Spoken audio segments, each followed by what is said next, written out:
Hey guys, I'm Urizi. This story is all about what if Naruto took the path of becoming a puppeteer. Young Naruto is prohibited from being ninja of the leaf. Left to his own devices, he takes an unusual path to power as a puppeteer.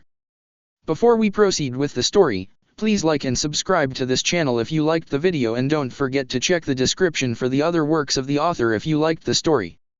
Let's start. Chapter 22. An agitated Gaara woke up an hour after he was tucked into a safe house on the edge of the river/fire border. Naruto had doped him with a chakra disrupting serum so he didn't launch an immediate attack. "Who are you?" He sounded like a small, terrified boy, rather than a Kazekage. Fear could do many things, few of them good. "I may look different now, Lord Kazekage, but you know me. I adjusted your seals years ago." "Taro? You look nothing like Taro." Naruto laughed at Gaara's tone of voice. Even the Kazekage seemed to be a fan of Taro's legend, the man who'd stopped a demon, killed the snake Sunin, and done who knows what else. It had been perfect to use Jiraiya to stage Taro's death. The gossipy man had spread around what he knew of Taro long before he realized that the battle was too strange, too staged. "Your brother is a puppeteer, or was some years ago." "I am also a puppeteer, self-taught. Taro was one of my creations. I rode inside him and appeared to the world as a tall, experienced ninja when I was in truth a 14-year-old kid." Gaara's open mouth was just a bit funny. No, puppeteers can't do that, can they? Kankura can't. It's a choice. Your friend Sasori." Here Gaara's face darkened and tiny fragments of dirt and sand on the floor began to move haltingly, "rides in the belly of his puppet, if my sources are correct. Your brother carried his puppet on his back, Sasori's puppet and my former puppet carried each of us around." Naruto was not about to admit that he could control puppets remotely from a great distance. But it was no great loss to admit that he had once rode around inside Taro to help disguise his age. After all, it was a technique he planned never to have to use again. One was only pitifully young once. "Why did you save any? How did you know I was gone?" Gaara was smarter than Naruto remembered. He wasn't Kazekage just because of his demonic tenant. Naruto paused before answering. It wasn't a pleasant answer no matter how he sugar-coated it. "I placed a spy in Suna. I knew that the Akatsuki were uncommonly interested in Jinchuriki, so I had someone watching you. He caught the last bits of your abduction, contacted me, and sent someone to follow along behind you to see where they took you." Gaara got angry at this. "You expected them to do this? To try to kill me?" Naruto shrugged. "Yes. And you had a spy in my village? For how long?" "Years. A spy in my village for years, and I didn't know about it. I know about all the spies. I know who reports back to Iwa and who to Kusa and who to Kumo. I know this because it's my business to know this. But I did not know about your spy. What are you, whatever your name is? For now, call me Taro. It will save questions." The no long scared Kazekage looked ready to kill something. "Tell me about these, Akatsuki. They value the power of the Biju. My spy does not know what they will do with them once they're collected, but he knows it is to be some type of weapon. There are supposed to be 9 or 10 members all told, and I just learned a few hours ago about the special rings they wear. My primary spy had withheld that information from me. They aim to kill you and take the Shukaku, if you didn't already understand that." "Who? Who are they?" "Your captors. One was a fellow Suna ninja, Akasuna no Sasori. That was really him, wasn't it? Until recently, I thought it was just a bad tale that parents would tell their children. If you misbehave, Sasori or Gaara will get you. Ah, but you are real, Gaara. Just as Sasori is real. I understand. Now. But I do not know why I am in this cave.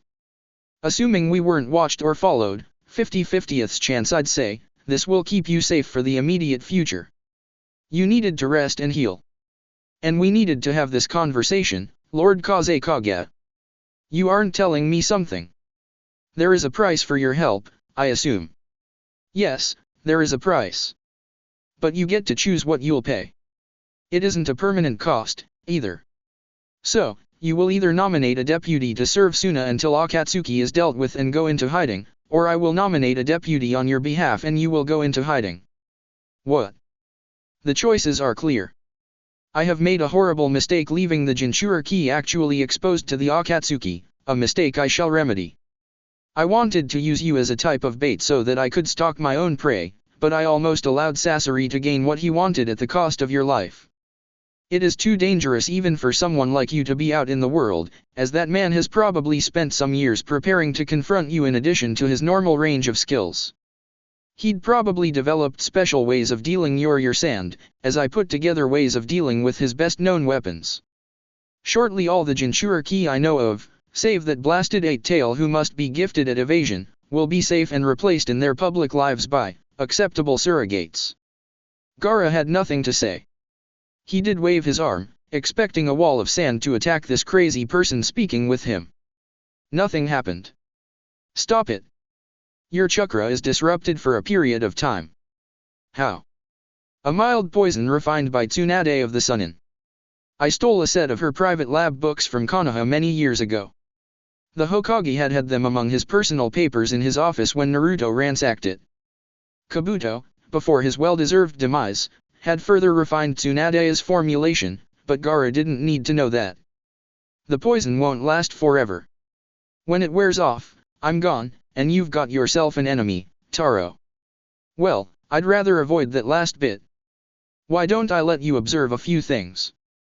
You can make up your own mind about how to assist with the Akatsuki. If you have a well-informed third option, I am not averse to letting you help. Gaara nodded. Naruto felt a bit of pride. He'd tried to think of a way to force Gaara and the Suna forces to help against the Akatsuki. It never worked in the mental war games he played, but this did. He forced Gaara off the field, and the young Kazekage would do anything to return to the war. Sasori finished his report to the leader and the other members. Few of them understood the problem with another destroyed ring. The technique of the demon sealing statue was a secret to almost everyone, even many of the main Akatsuki members. Orochimaru's betrayal still guided many security decisions in the organization. The leader understood the problem with the missing rings. Beyond him, the dope Tobi, hiding a vicious Uchiha Madara, understood even better. That is disappointing, the leader said. Inform us why you left the one tail behind. It has set our plans back. I understand, leader. But I needed a bone to throw to a rabid dog. Certainly you, Sasori, could have handled this ninja, Hidan said in an almost respectful tone of voice. He had just disabled my most powerful human puppet. With that puppet I could have used the magnetic sands to restrain the one tail, as iron sand can beat the traditional sand he could call upon, and provide for a safe escape route. Without it, I had to give the nine tails a reason to remain behind while I fled. No one's that strong, Hidan said, far less respectful this time. Send me. Send Kakuzu. We're not afraid of a damned thing. Tobi thinks Sasori is the best. The odd little muppet seemed to point an accusing finger at Hidan. Well, Jashin thinks Tobi would be a good offering.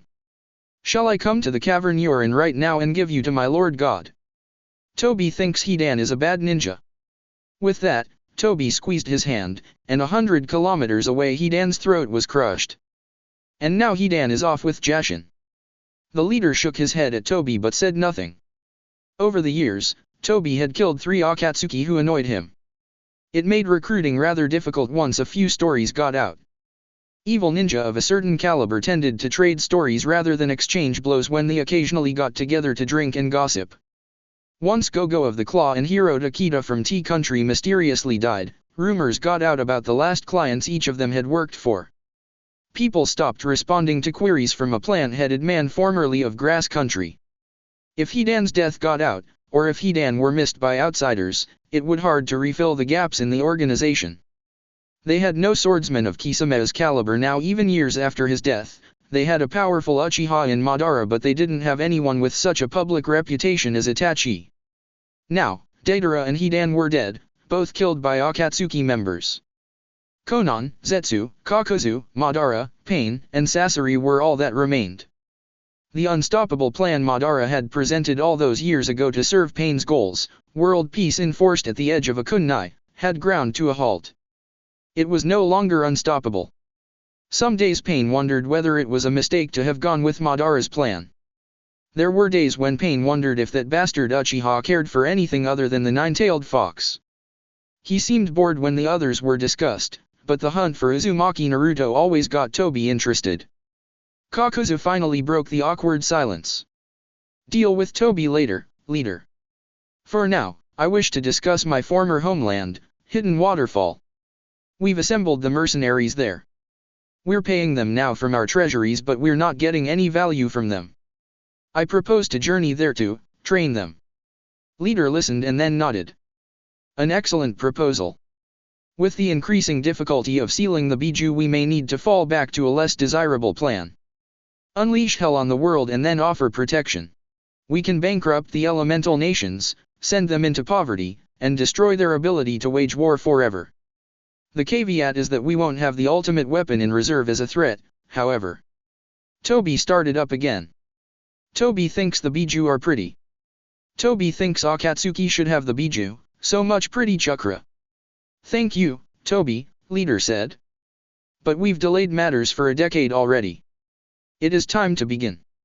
We'll train the mercenaries and harden them, equip them with chakra armor and the rest. Then the other members can work on acquiring the Biju. It is foolish to hold off on both parts of the plan just to acquire the Jinchura key. Tobi looked agitated, but said nothing further. Kakuzu will go, as will I. And Tobi. And Tobi. Sasori will begin putting out feelers to recruit more senior members. Zetsu will take up surveillance on the one-tail. We had to release him once, I would be sure we can reacquire him on demand. When we return from Waterfall we will reassign teams and track down the Biju quickly. What about the rings? Konan quietly asked. Even though leader hadn't said anything to her, she knew what her task was, to keep an eye on Madara's plots and plans. We will need to redesign the jutsu. The rings speed up the technique and allow several persons to be involved. There are alternative methods, slower methods, that we could use. I will think on it. Leader stopped talking and looked at the ghostly images in front of him. Fatigue was setting in amongst his troops. Dismissed. The images faded out.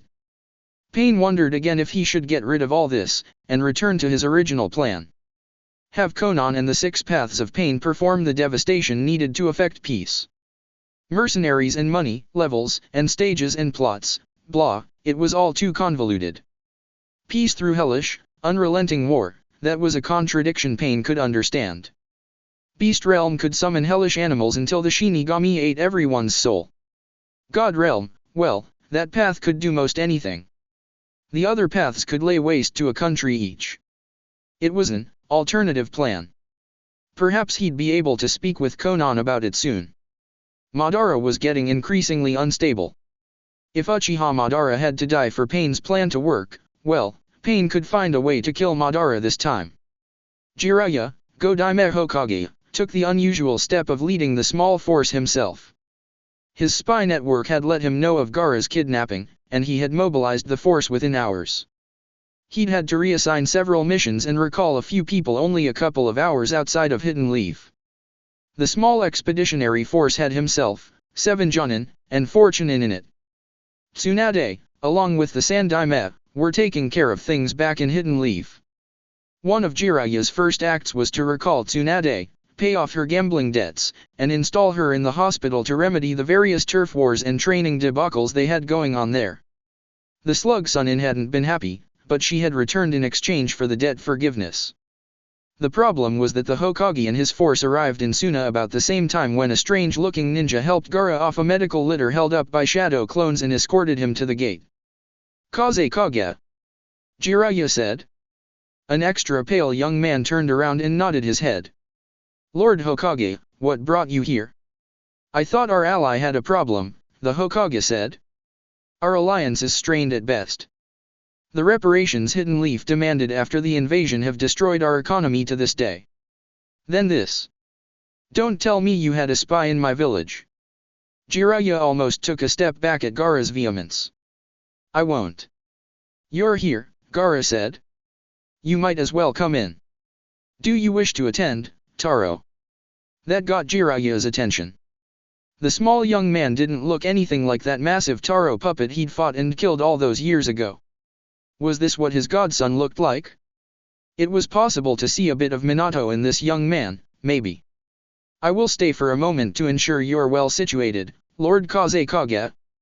Jiraiya began to fling out questions immediately, but Gaara waved them away. He walked away, into the village, in silence. 5 minutes later the group was sealed in the Kazekage's office. Gaara nodded at Jiraiya and the older ninja let loose. What the hell happened? My source said he'd spotted Sasori. And then I get here and you're back. Gaara frowned. Sasori was here. I was kidnapped. This ninja, Taro, apparently has a better spy network as he arrived to rescue me more than a day ago. Jiraiya stared at the tallish, blonde ninja. You were the puppeteer who kept me prisoner all those months. Naruto just nodded. The Sandaime Hokage told me your real name. You kept asking me about Uzumaki Naruto, about why I never helped him when he was younger, and you are Uzumaki Naruto. Naruto shrugged and did not bother to correct the man about his proper family name. Old man, don't make me regret sparing your life. You were useful to spread the story of how you'd killed Taro, my main puppet identity at the time. But now you're just annoying. If it means anything, I'm sorry. The Sandaime is sorry. He would like nothing more than to speak with you, Naruto. Naruto tilted his head and then sighed. We have time for pleasantries later. We must discuss what role, if any, that hidden leaf will have in the upcoming operation. Throw out a tantalizing, confusing piece of intel, and the sucker bites. Catch me up, you're talking about step 7 and I don't know what step 1 is yet, the Hokage said. Gaara smiled. I think he meant to make you feel stupid, Lord Hokage. He is talking about following a lead that might avail us some intelligence on the Akatsuki. I'm listening, and interested. I'm unsure whether you're trustworthy, to be honest, Naruto said. But, if Gaara. Just tell him, the Kazekage said. I have some limited information on a possible Akatsuki base. It appears that they or a large mass of unconnected mercenaries have taken over Hidden Waterfall. Oh, no, Jiraiya said. It was a tiny village, but it had some truly beautiful women. Naruto's lips pursed in aggravation. Gaara and I have been discussing the best way to place Hidden Waterfall under observation. I know a bit about some of their other members, but what I've heard about 2 of them leave me very nervous. Who? Itachi. I could kill Itachi, Jiraiya boasted. Your information is old, Toad-Sunin. I have made Itachi my newest prisoner, just like you once were. I demand you release him to me, to Hidden Leaf. He is a traitor. Naruto laughed for a brief moment. A mocking laugh. Bullshit. Ask the other old man. What he did with full sanction. Besides, he's of more value to me as he is than anything you could offer in exchange. Jiraiya settled back down into his uncomfortable chair. Then who? Why observe Hidden Waterfall, why not storm it with an army from leaf and sand, kill them all? The Hokage had gotten more ruthless as he'd aged, but he was still vastly uninformed. Well, won't that be amusing, Gaara said. If Naruto's information is correct, then there are a few ninja possibly at Hidden Waterfall who are an entire magnitude more powerful than anyone in this room. Bah, Jiraiya said. Naruto waved him quiet. Could you have battled the Shodai Hokage and not lost?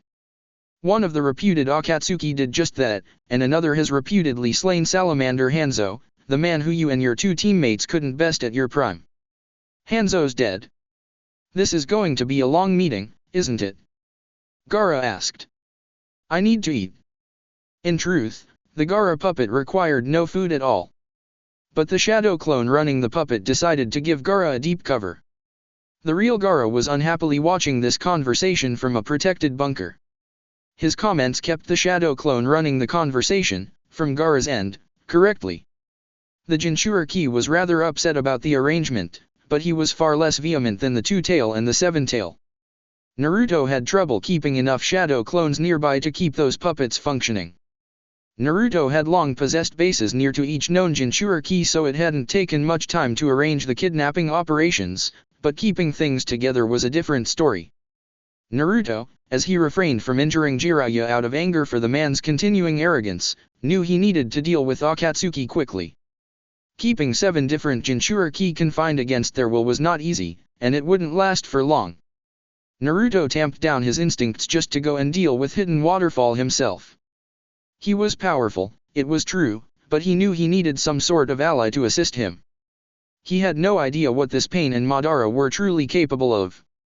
He would have to trust Jiraiya at some point if he wanted to be free of this plague following him around, and he would need to release the other Jinchuriki soon, as well, least one or more of them figure out a way to escape, and cause some real havoc.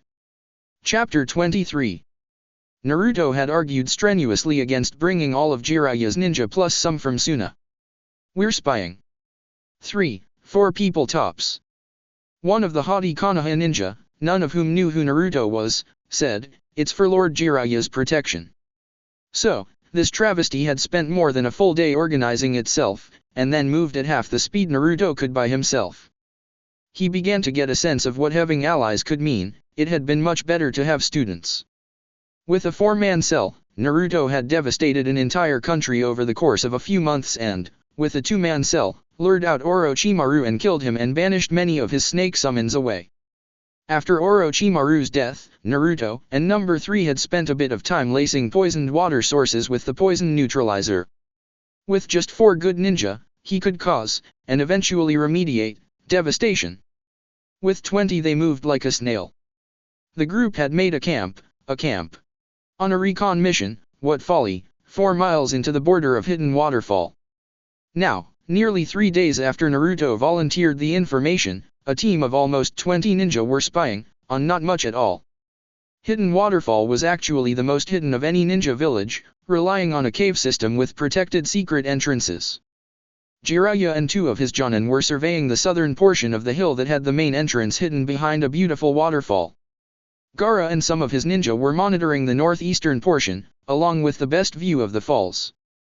Naruto, and some Leaf volunteers, none of whom Naruto wanted, were sitting on the northwestern portion. In the past 3 hours only a small handful of people had disappeared into the waterfall that was rumored to obscure the village. Then Naruto twisted to look at what another Konoha ninja was pointing at.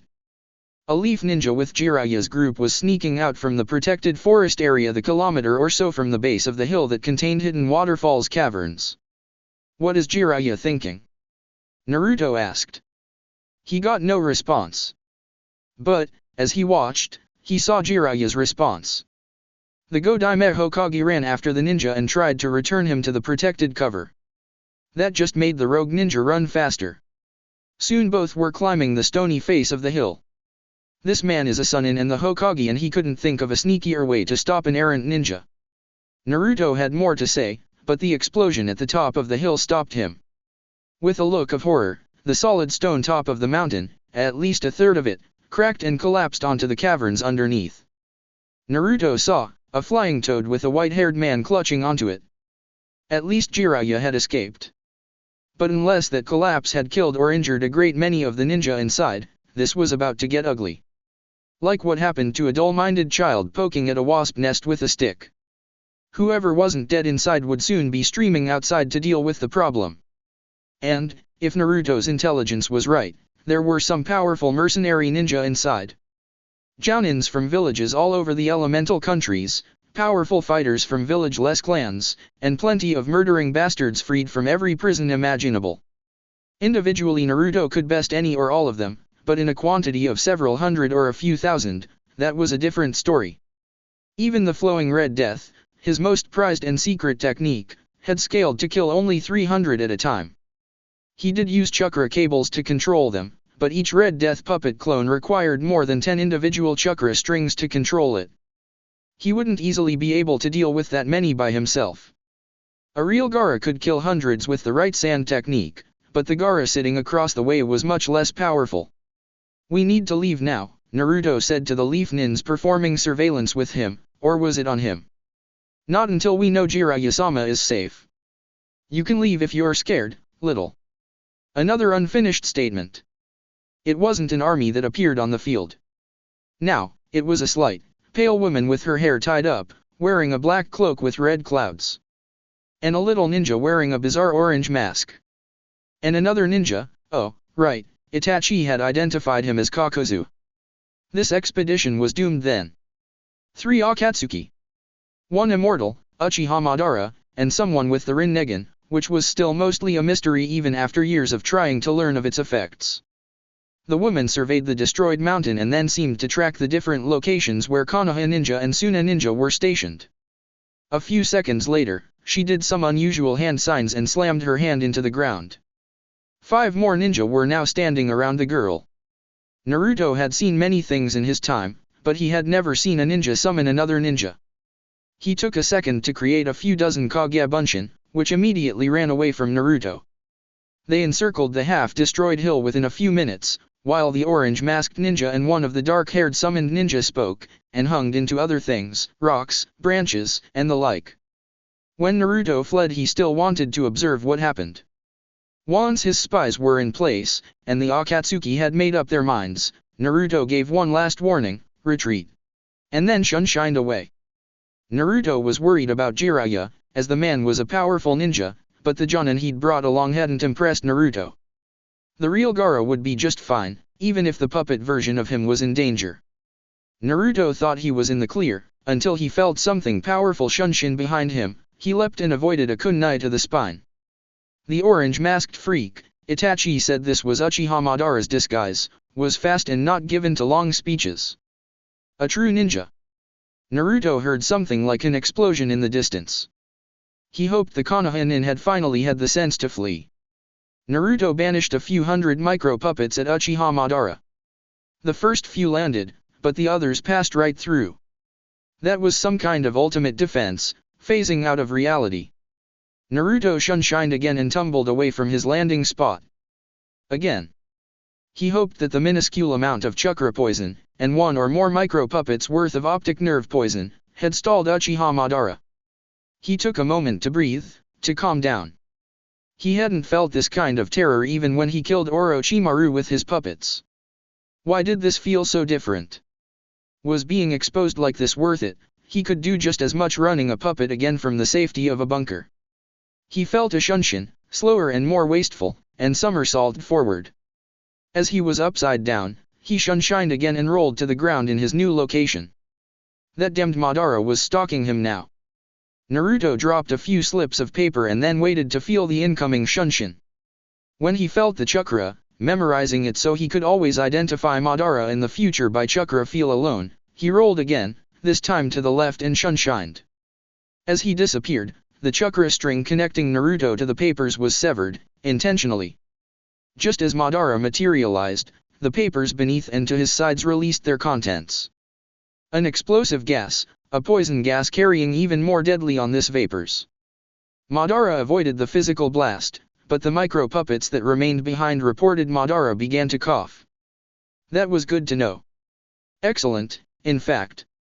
The ninja could very well be impervious to physical or chakra attacks if he could see them coming, but even he needed to breathe. That was the first bit of good news Naruto had received since returning Gaara to Hidden Sand. Naruto kept shunshining his way on a bizarre path out of waterfall.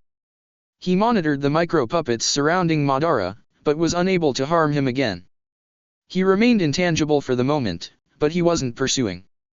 Instead he seemed to be wheezing rather fiercely. The poison was a nuisance that any mednin could neutralize, but the spores Naruto had used were from a plant native to grass country. They began to break down in the presence of liquid. Some farmers or ranchers feared natural anthrax in their country, farmers in grass country feared the spined purple fern above all else. As the spores took dissolved in the liquid inside Madara's lungs, each one released a trio of toxic chemicals which aided the spore's growth. Within a few hours, the spore would be a full-fledged mold. Within 2 days, the mold would have grown enough to fill a lung. There was a rather simple way to kill the spores, however. If Madara thought to pump steam down his throat, it would kill the spores within seconds, but not the mold. But it would likely also sear the inside of his lungs and throat, killing him. Which was worse? The disease or its cure? And would Madara even realize this solution before it was too late to solve anything without needing new lungs or a replacement of all his internal organs? Naruto made it to border, the agreed-upon rendezvous location, and waited. It would be a long wait. Naruto gave up after 2 hours and continued on a zigzagging path to keep clear of Madara or his cronies. As he continued his escape, he wondered what had happened to make that portion of the hill collapse and, second, how to make use of this new knowledge about Uchiha Madara. Would the paranoid little man start wearing a rebreather under his mask? Naruto didn't kid himself that a lungful of mold would be enough to kill someone like Madara. No, he'd have a medic nin who wouldn't be able to kill the mold, but who could remove the infected lung entirely. This wouldn't be fatal, but it would be painful. Naruto needed to have something or other as a backup. But, to neutralize Madara, Naruto didn't necessarily need to kill him, did he? For the first time since Naruto had heard the name Uchiha Madara, he was able to smile. There might be a solution to this part of the problem. Maybe. Itachi looked up, pointlessly, when he heard stone on stone. His captor, Naruto, had returned. Life as a blinded, useless Hulk did not agree with Itachi in the slightest, but it was better than death. He would answer Naruto's questions and get the boy to leave. That ninja bothered him and there was nothing else Itachi could do to relieve his irritation. "You've been holding out on me, Uchiha scum." The tone of voice was nothing like his previous interactions with Naruto. "What do you mean? How about the importance of the Akatsuki rings?" Itachi shrugged. "They're used in a ritual of some sort. I never participated in one, so it was all theoretical to me." "Bullshit. You wouldn't have put something like that on your finger without having a very good idea of what it did." "I don't buy this, I'm an innocent Uchiha." "Business for a moment. Why are you so agitated?" Itachi did not care to discuss what little he knew of the rings, and what larger body of suspicions he had about them. He still hoped that Akatsuki would capture and kill Naruto through the ritual. He still held out a small sliver of hope that one of his compatriots or even an Umbu squad from Konoha would find him. Being in a prison with others would be better than this solitary existence. Anything would be better. "I finally met this Uchiha Madara. You didn't tell me anything useful about him. He is beyond formidable. Far beyond Sasori, right? As I said all those years ago." "Perhaps. He has an excellent defense, but I know little still about his attacks. Why don't you fill me in? He has things beyond my capabilities. I do know he possesses the Mangekyo Sharingan, but I do not know what he has uncovered about it. He was the one who taught me how to access my basic abilities. I am sure he kept much to himself." That wasn't entirely the truth, but this ninja would take what he was given and leave. "There were some details you left out about this leader character. He can summon himself, or copies of himself, or human puppets." Itachi shrugged. As much as he knew about Madara, he knew almost nothing about the leader, only that the leader in single combat had fallen to Madara. Madara had never said what he'd done to bring the other powerful ninja to heel. "I do not know anything about leader's abilities." "Fine.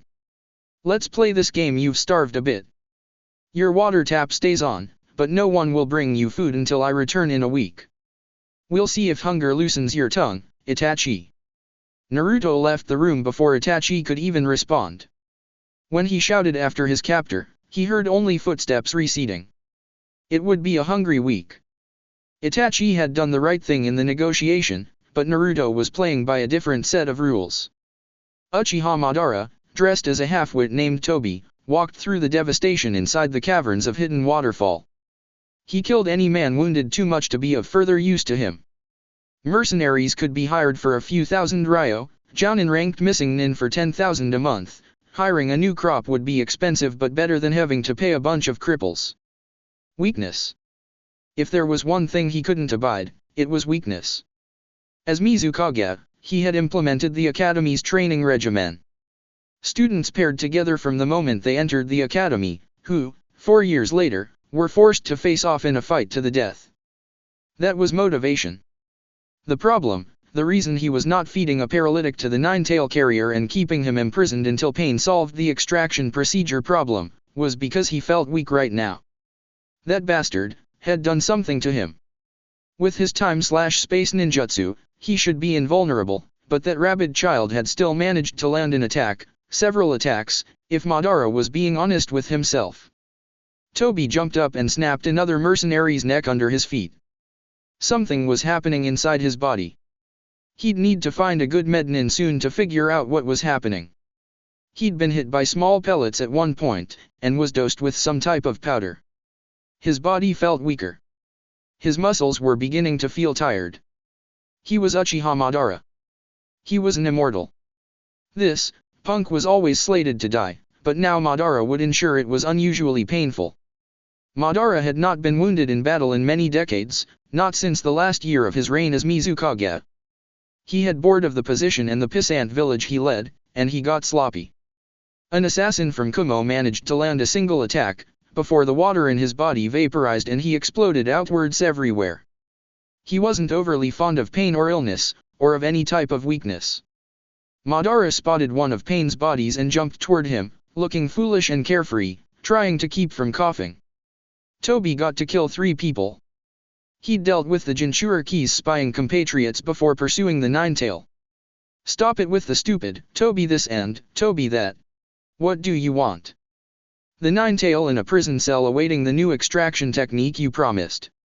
I am less convinced that we need this demonic amalgamation. We need an unconquerable army, Pain said. Toby jumped up and down for anyone watching him, but his voice was pure Madara. No, we need this weapon. We also need to ensure that no hidden village has a Jinchuriki.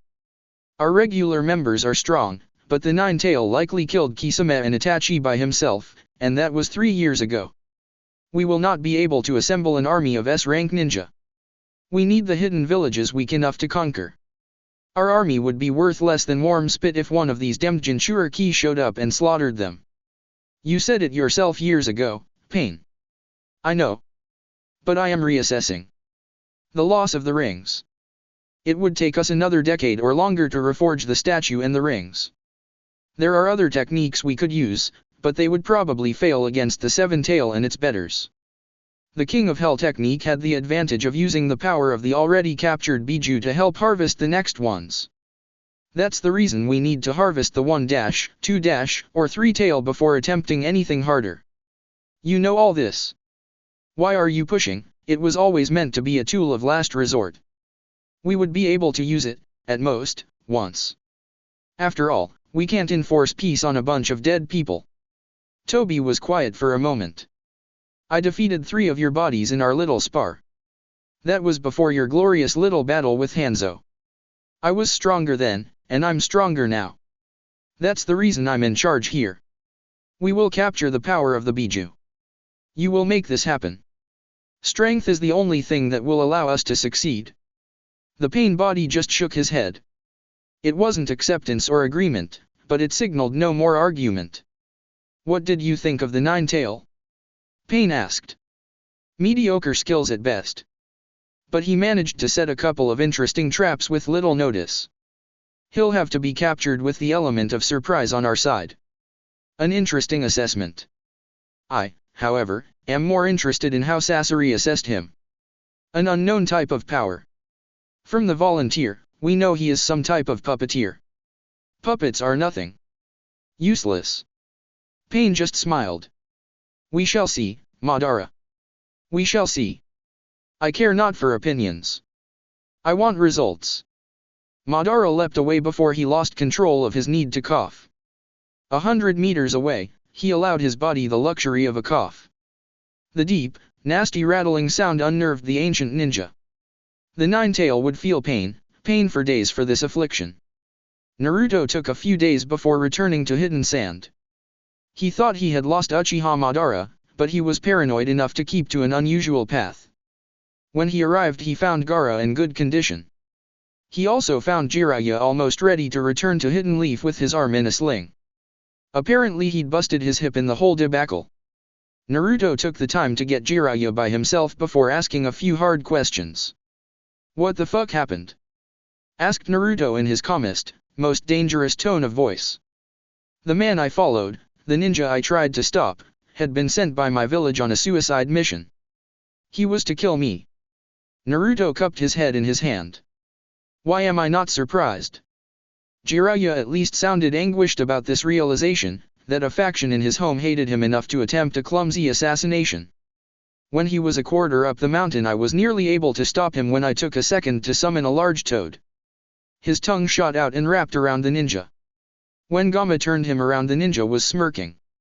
He couldn't make hand seals, but the self-sacrificing technique he was about to use didn't need them. I climbed on Gamma, left the ninja there, and, well, you saw what happened. It took a few seconds to determine that Jiraiya actually believed the story he was telling. A suicide technique strong enough to damage a large hill. What's the technique? Naruto asked. Something that the Root program dreamed up. Captured agents were supposed to kill themselves and their captors rather than submit to questioning. The bastard in charge of it. Danzo, Naruto said. Don't forget I stole the Hokage's files years ago. I know more of Konoha's dirty secrets than you do. Jiraiya scoffed at that, but continued his explanation. The bastard, Danzo, worked out a way to open the 8th heavenly gate without needing to open the other 7. All that chakra flooding the body without using the other gates, it apparently causes someone to explode, enough to take out a block of buildings, or a quarter of a mountain. Why is he still alive if he's teaching forbidden techniques like that? How many people did he kill just to figure this out? The Snake Sunin got driven out for his depraved experiments. It's political, Jiraiya said. Well, what are you going to do now? Somehow this political opponent got an agent close enough to kill you, while the whole thing was likely to be blamed on a failed mission. I don't know. I'll speak with Sarutobi. Naruto shook his head. Whatever you decide, you're likely to incite a civil war. It won't matter what advice you get or how you act. Your returning alive to Konoha will be the trigger. I know. Naruto laughed. Be sure to tell the old man, tell him I said hello. You could do it yourself. I'm a bit busy right now. Saying that to a man about to partake of a civil war was a bit high-handed, but it was true. Naruto hopped away and left Suna a few minutes later. Jiraiya looked at the departing young ninja and wondered if Sarutobi was right. This boy was missing a leg? Jiraiya couldn't tell. His mind quickly put the matter out mind. There was too much already going on, 25% smut, 25% anger, 25% planning, and 25% fear for what was about to happen in his home. Naruto didn't have much time left. He was in full countdown actually. The Akatsuki were riled up, Gaara might have to fight again, but the puppet using wind techniques could only achieve maybe 20% of what the real Gaara could. That excluded its lack of being able to assume a demonic form. It wouldn't be long before his puppets were found out for what they were. It was only a question of whether a hidden village would figure it out first, or one of the protected Jinchuriki managed to escape their confinement. Naruto needed to get Sasori alone. He was a powerful ninja, but he'd be nothing compared to this Pain and the Uchiha. Then he could focus on Madara. He seemed the more problematic of the final pair, but Naruto had some valuable insights about him while he still knew nothing directly about Pain. Madara's time-space jutsu, his phasing out of danger, was formidable, but it had flaws which Naruto could exploit given the right conditions. Still. Sasori first. As payment for the horror committed on number 2. Puppeteer vs. Puppeteer. He wanted to see how good his techniques really were against someone who'd been studying for decades. Perhaps they'd be evenly matched, but Naruto doubted it. And Naruto refused to fight fairly. He entered a safe house in Tea Country and fell asleep. Minutes later he was dreaming of an epic battle with Sasori. Then the dream changed. Even his unconscious mind knew that direct confrontation was a bit stupid. The images from then on were mixed and confusing. Naruto tossed and slept badly. Chapter 24. Jiraiya left his few surviving Jonin in a village 15 kilometers from Hidden Leaf. Out of the platoon he took with him, only 3 had survived, and not even the strongest of the group, either. Jiraiya stopped thinking about the dead, and thought about the future, which was almost as depressing. The Hokage proceeded to avoid all the patrols and sneak over the walls and into the village that had just tried to kill him. He checked on Sarutobi. The man he'd left in charge in his stead was still alive, reading Icha-Icha in the Hokage Tower, and beginning to look a bit nervous that he might have to reassume the Hokage title yet again. Jiraiya, after all, had been expected back 4 days earlier. The day was turning to night. It was time to see how far the rot known as root had spread. Jiraiya found a quiet training ground, empty until the next morning, and did a mass summoning. Every small to medium-sized toad Jiraiya knew of appeared in a massive cloud. Gamatsu, now a medium-sized toad, looked around and then spotted Jiraiya. "Why do you need all of us, Pops?" "A mission dire and grave," Jiraiya said without a lick of humor in his voice. The confused toads quieted down. "I will give each of you several seals. When it finally gets dark out, I need you to sneak." "I like to sneak," a young toad murmured. "Thank you, Gamatsu. But, the instructions aren't finished. You need to place one of these paper seals on the forehead of every Umbu and Jonin in the village." That last order pained Jiraiya, but he had no idea how long Root had been planting its fanatics in the regular ninja population, or if he needed to sequester the Chunin or even Genin of the village, too. "Why?" Jiraiya didn't see who asked the question. "A faction of the Hidden Leaf tried to assassinate me while I was on a mission, and now I must determine who can be trusted and who are the traitors." The toads were surprisingly quiet. More than one was confused. "Yes, I will reward each one of you, if you complete this successfully." "What about the old man, your sensei?" That was from Gamakaki. "No, him I trust above all others." "And Tsunade?" "No, don't worry about her. I wouldn't want you guys getting in trouble with the slugs either."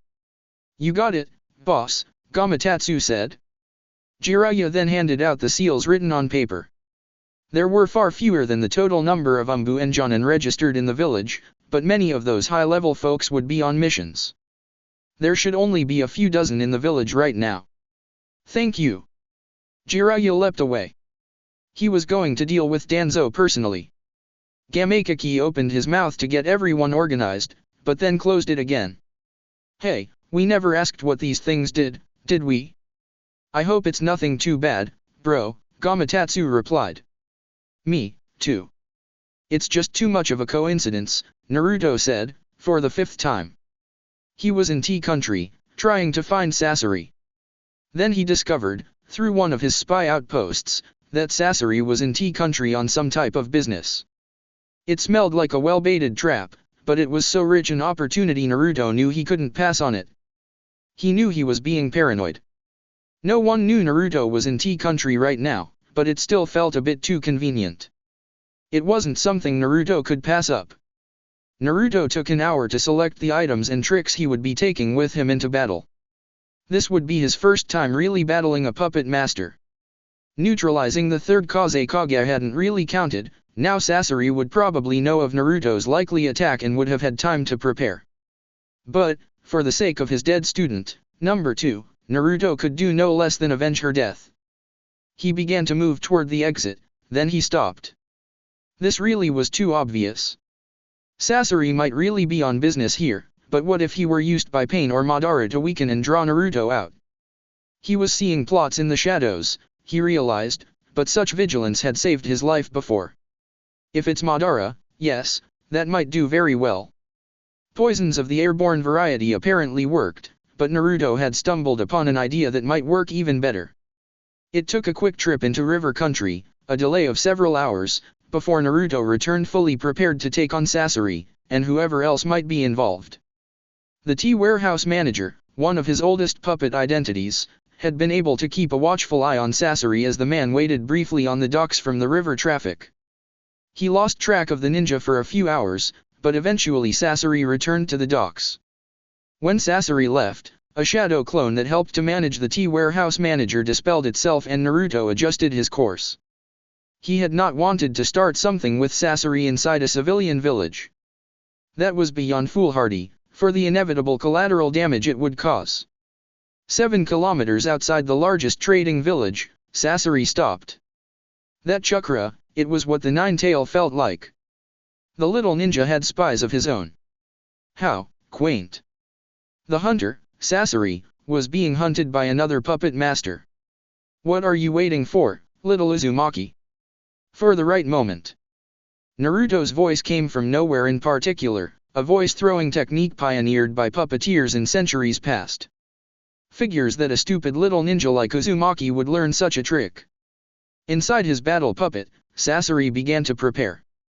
He had all of his most offensive puppets with him. But, perhaps it was best to start with total devastation. The dance of the 100 puppets was his most powerful technique. Nothing that this Naruto possessed would be able to overwhelm it. As soon as Naruto showed himself, Sasori would prove to Naruto that he was indestructible. I can spare you 20 minutes. A master class in puppeteering before you die, Sasori said. A few hundred ninja, all with bright blonde hair, appeared circling Sasori. Clones of some type, obviously. None of them said anything. They just began casting jutsu. Some wind, some fire, some lightning. None used water or earth, the greater defensive elements. Sasori had never seen clones work like this before. He dodged and weaved and used chakra strings to throw rocks and other debris in the path of the jutsu. The battle puppet, while dancing and dodging, began revealing hidden compartments. Sealing scrolls fell out, chakra strings lashed out and opened them. Within a minute of the clone attacks, Sasori had his 100-man army ready.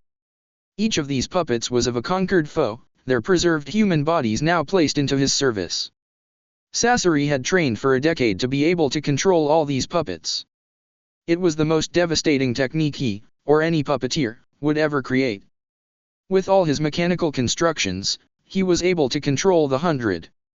His puppets pivoted and launched senbon, flamethrower attacks, and even some offensive jutsu against the clones arrayed around the field of battle.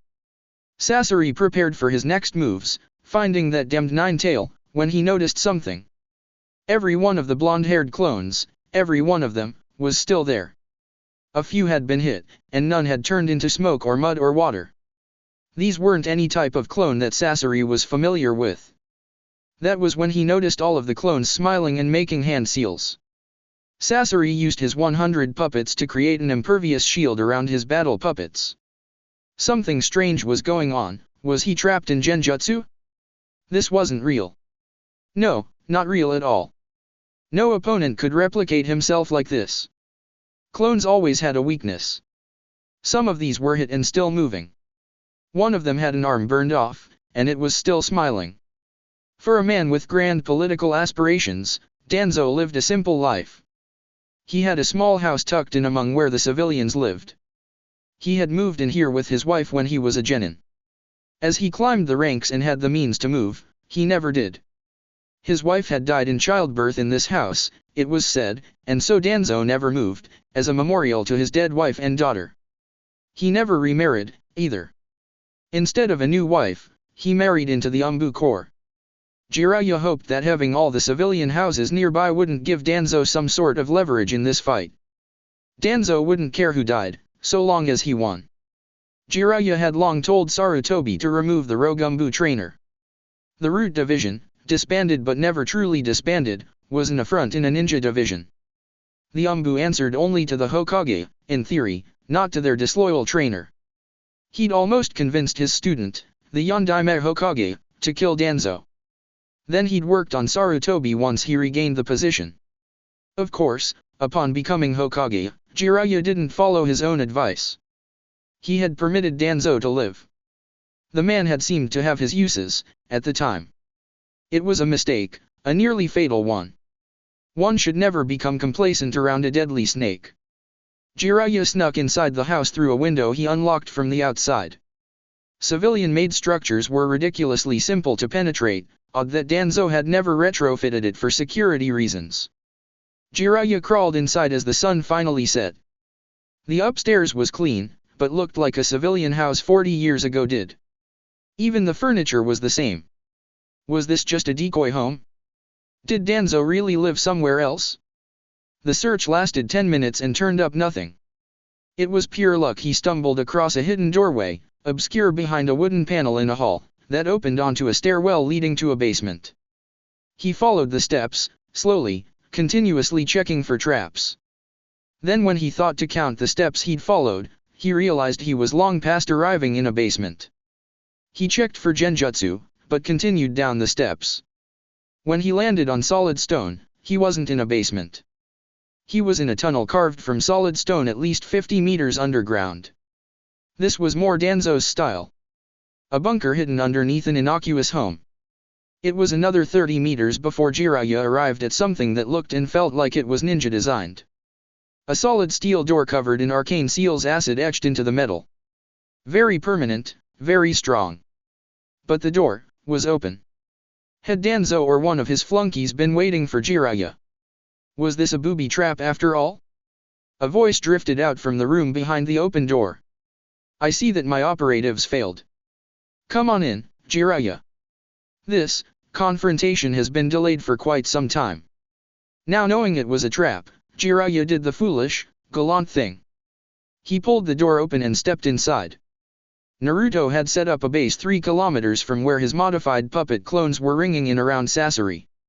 The ex-Suna puppeteer had just finally realized there was something odd about these clones. They didn't die easily.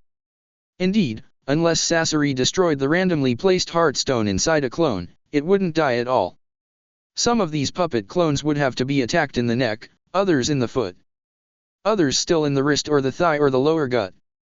Each one, randomly, vulnerable in a different spot. Naruto was able to watch what Sasori did, as he had a viewer set up to see through the eyes of a puppet clone. The concerted actions of 100 puppets working together was actually quite skilled. Naruto could achieve the same thing with his chakra cables, or by using shadow clones, or, well, there were several ways. Sasori had had to butcher his body to accomplish the same thing. Perhaps this was the value of the Kyuubi in his gut. He couldn't use the red chakra without debilitating pain, but he was able to do things beyond normal human limits when it came to managing puppets. Was that the Kyuubi's unwilling gift? Sasori danced and danced. Naruto learned from the master's master class. The old scorpion knew more than even the legends reported. But Naruto had developed his skills along different paths. Sasori's master techniques relied upon stealing the power of others. Naruto had developed sealing techniques to replicate chakra coils inside his puppets, without requiring a dead ninja's body. Sasori could make as many puppets as ninja he killed. Naruto, with his puppet clones, could make as many puppets, as there were bits of rock, metal, or glass nearby. Sasori's mistakes, which would kill him this day, were fundamental. His puppets looked strong, but were hard to replace once destroyed. His skills, his butchery of his own body, were sacrifices made by an insane ninja attempting a form of immortality. Such a move always had more drawbacks than benefits. Naruto watched and baited and learned the limits of Sasori's power. Naruto had spent years preparing for this day, fearing that Sasori might be stronger than him, his techniques more profound. Now Naruto understood. Fear had kept him from pushing the battle, fear over Sasori, pain, and Madara's possible strengths and invulnerabilities. But he understood the vulnerabilities of two of them. All the studying he'd done, it had been a waste of time. Learning was one thing, analysis of rumors another, but true experience, knowing the thing itself, was the truth. Sasori was dead once Naruto had worn out the master and tired of his final performance, his greatest master class. The more Sasori struggled, after all, the more Naruto learned. It wasn't the big things that were incredible, like how to make a human puppet, but it was the small things. The fine techniques of how his puppets moved, of how he responded to an attack, the details that only a well-experienced master could pass on to an apprentice. Sasori would be the reigning master for a few more minutes. The old ninja sat behind a metal desk in his secure bunker. The cot was folded up into the wall. It was a fine space in which to have a conversation, and to have a final battle, if needed. I knew only of the one, Danzo. The operative who tried to kill me. Sarutobi should have struck you down once he learned of the suicide technique you created and trained, opening only the 8th heavenly gate. Horrible. Danzo smiled. A ninja is a weapon, a technique is but a tool. A suicide technique is valid to win a battle. Sarutobi never understood that. Or you, I'm surprised you didn't suspect some of the others among your Jonin team. Root rarely sends just one on such a mission. This time, I sent 3. 1 to kill you. 2 sent to report back on the success or failure of the operation. None of them knew about the others. It took many years, many years, to get so many of our operatives in positions where they were no longer suspected of ties to Root. It nearly worked. You and your secrets. Danzo shrugged. And our long-term plans. I had been waiting a very long time for you to lead a mission out of the village, Jiraiya. Sarutobi hadn't done it in years, but I knew you would have to leave at some point. Too much wanderlust in your blood. Jiraiya's posture hadn't relaxed a bit. He might be a clod-headed fool, but he was still a skilled ninja staring at an enemy. I wonder why my student, the fourth, didn't kill you. He suspected you of nefarious plots that even the Sandaime didn't. Umbu are the personal weapons of the Hokage, it's said. But you've had your own little brainwashed cult for more than 2 decades. I shouldn't have let you live for corrupting the Umbu like this. Yes, Minato made his dislike clear. Sarutobi always dismissed me, thinking me neutralized because of my infirmity and because of his little laws stripping me of any authority in the Umbu. Feh. As if a law would stop the rebirth of Konoha. But Minato would have been a problem. I suspect I would have died in an accident had the Kyuubi not ended his life, all the better for me. You will never be Hokage, you infirm bastard. That got Danzo to laugh. Jiraiya was just too damned earnest. I don't need to be Hokage. One of my greatest students will be Hokage after your passing, and he will know the way to restore Konoha to its greatness, with my counsel for as long as I live. I guess your lifespan will be short then. Jiraiya began to prepare a technique. I'd hold up for a moment, Toad Sage. I hadn't been sure you'd survived, but I had my suspicion, so I prepared. How would my man become Hokage with another son unavailable? With Sarutobi still alive? With Kakashi? You see, you were but one problem in the field. By the end of next week, all problems will be gone. What the hell? None of your emotionless assholes could even touch Sarutobi or Tsunade. I'll agree about Sarutobi. He remains far stronger than his old age should permit. I think it's guilt keeping him alive now, guilt over the Kyuubi child's disappearance. But, with your death, and Tsunade's, he will be mentally broken. Kakashi is overrated. How will you kill Tsunade? She could crush anyone coming after her. So long as no one sprays her with blood, as one of my operatives did yesterday at the hospital. She's been my guest for just over a day now. Jiraiya went pale. Her hemophobia was legendary among certain circles. A Mednin afraid of blood was more than a decent joke. Tell me where she is, now, and I'll give you a swift death. My operatives will take care of you. Right now, every Jonin and Umbu in Hidden Leaf is unconscious. You have no operatives in Hidden Leaf. That had the ring of truth to it. For the first time since he'd started this deadly dance, Danzo felt fear. He had backups behind backups, but something like this, if true, rendered most of them moot. There was still the main trap. That was still in effect. Danzo took his life in his hand and made his decision. She's waiting for you to rescue her, Jiraiya of the Sunin. Her knight on a brilliant white stallion. Where? Danzo laughed. Why should I give up my advantage in this discussion? Jiraiya moved faster than Danzo could see, and then the pain consumed his mind. One-armed Danzo, a long-standing insult uttered by his opponents, now had no arms. My patience is gone, old man. Speak or I'll introduce you to the inside of a toad's intestines. Chapter 25. Sasori brought his dance of 100 puppets to a halt. With his puppets in full, flowing motion, he had managed to wound a great number of the blonde clones, but it seemed only 3 or 4 had been dispelled. While each of his 100 puppets had taken damage, most severe amounts. Most of the damage was reparable, a few of his human puppets would likely never function correctly again. One poor former rain ninja was in 5 pieces and only held together because of chakra strings. He was dog meat. There was no rhyme or reason to why those particular clones were fatally wounded, either. No rhyme or reason to how they attacked. Few ninja could damage the reinforced human puppets Sasori created. They moved too quickly, flowing over and around their targets. But, not in this case. Sasori knew of no technique, puppet or otherwise, that provided these results. And over many long days of discussions with his former Akatsuki partner, Orochimaru, Sasori knew and could recognize thousands of jutsu, even if the Snake Sunin hadn't been quite so forthcoming with the details of how to perform the techniques. His technique for destroying an army of samurai or a platoon of junin had ground to a standstill against a single opponent with an unknown technique. That sent chills through the few parts of the humanity still residing within Sasori. Had overconfidence done this to him? He had feared, and continued to fear Cho, his grandmother, for her skill. She was as good with her puppets as Sasori was. But an unknown puppeteer with students so weak they could be captured and killed, he had not feared that. Either the Nine Tails had gotten infinitely better in the years since their confrontation, or this ninja had never shown his students his true skill level. Hence, they'd never revealed it under torture. Such a conclusion had never occurred to Sasori before now. Doubt and fear were rather unpleasant side effects of the human condition. As he still possessed an all-too-human heart, Sasori found himself capable of feeling these emotions. It was unpleasant. "Is the class over, Master Puppeteer?"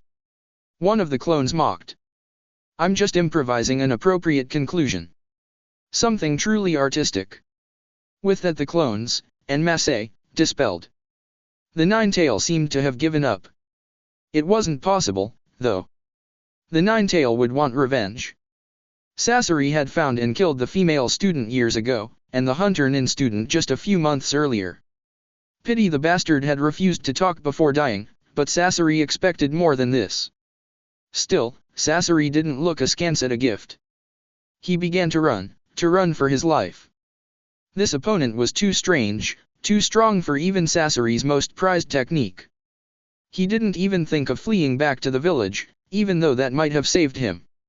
He ran toward the north, on the shortest path back to Rain Country. That was his mistake. His failure. There was someone waiting to the north preparing to show Sasori his version of a master class. A broken Danzo finally revealed where Tsunade was hidden. Rude has a front company called Akira Importing. The basement of its warehouse, that's where she is. Forgetting himself for a moment, not remembering to keep his interrogation subject alive for further questioning, Jiraiya summoned a medium-sized toad. The hungry toad, an odd one who had developed a taste for human flesh, slurped up Danzo when Jiraiya offered up the armless ninja. "Sit here until your chakra runs out, Gamarantu, or until your gut stops shrieking." As he bounded from Danzo's underground bunker, he heard shrieks of pain and anger. Toad's stomachs digested very slowly, after all. Danzo would feel pain for hours before he died. It took Jiraiya less than 3 minutes to find the correct warehouse. It was silent, as all the buildings in this part of town were at this time of night. "I always hoped to die in a brothel from an overstressed heart, but it seems I will be dying, with all my clothes on, as a shinobi. Damn Tsunade. 15 years to get over a fear of blood and she just can't do it."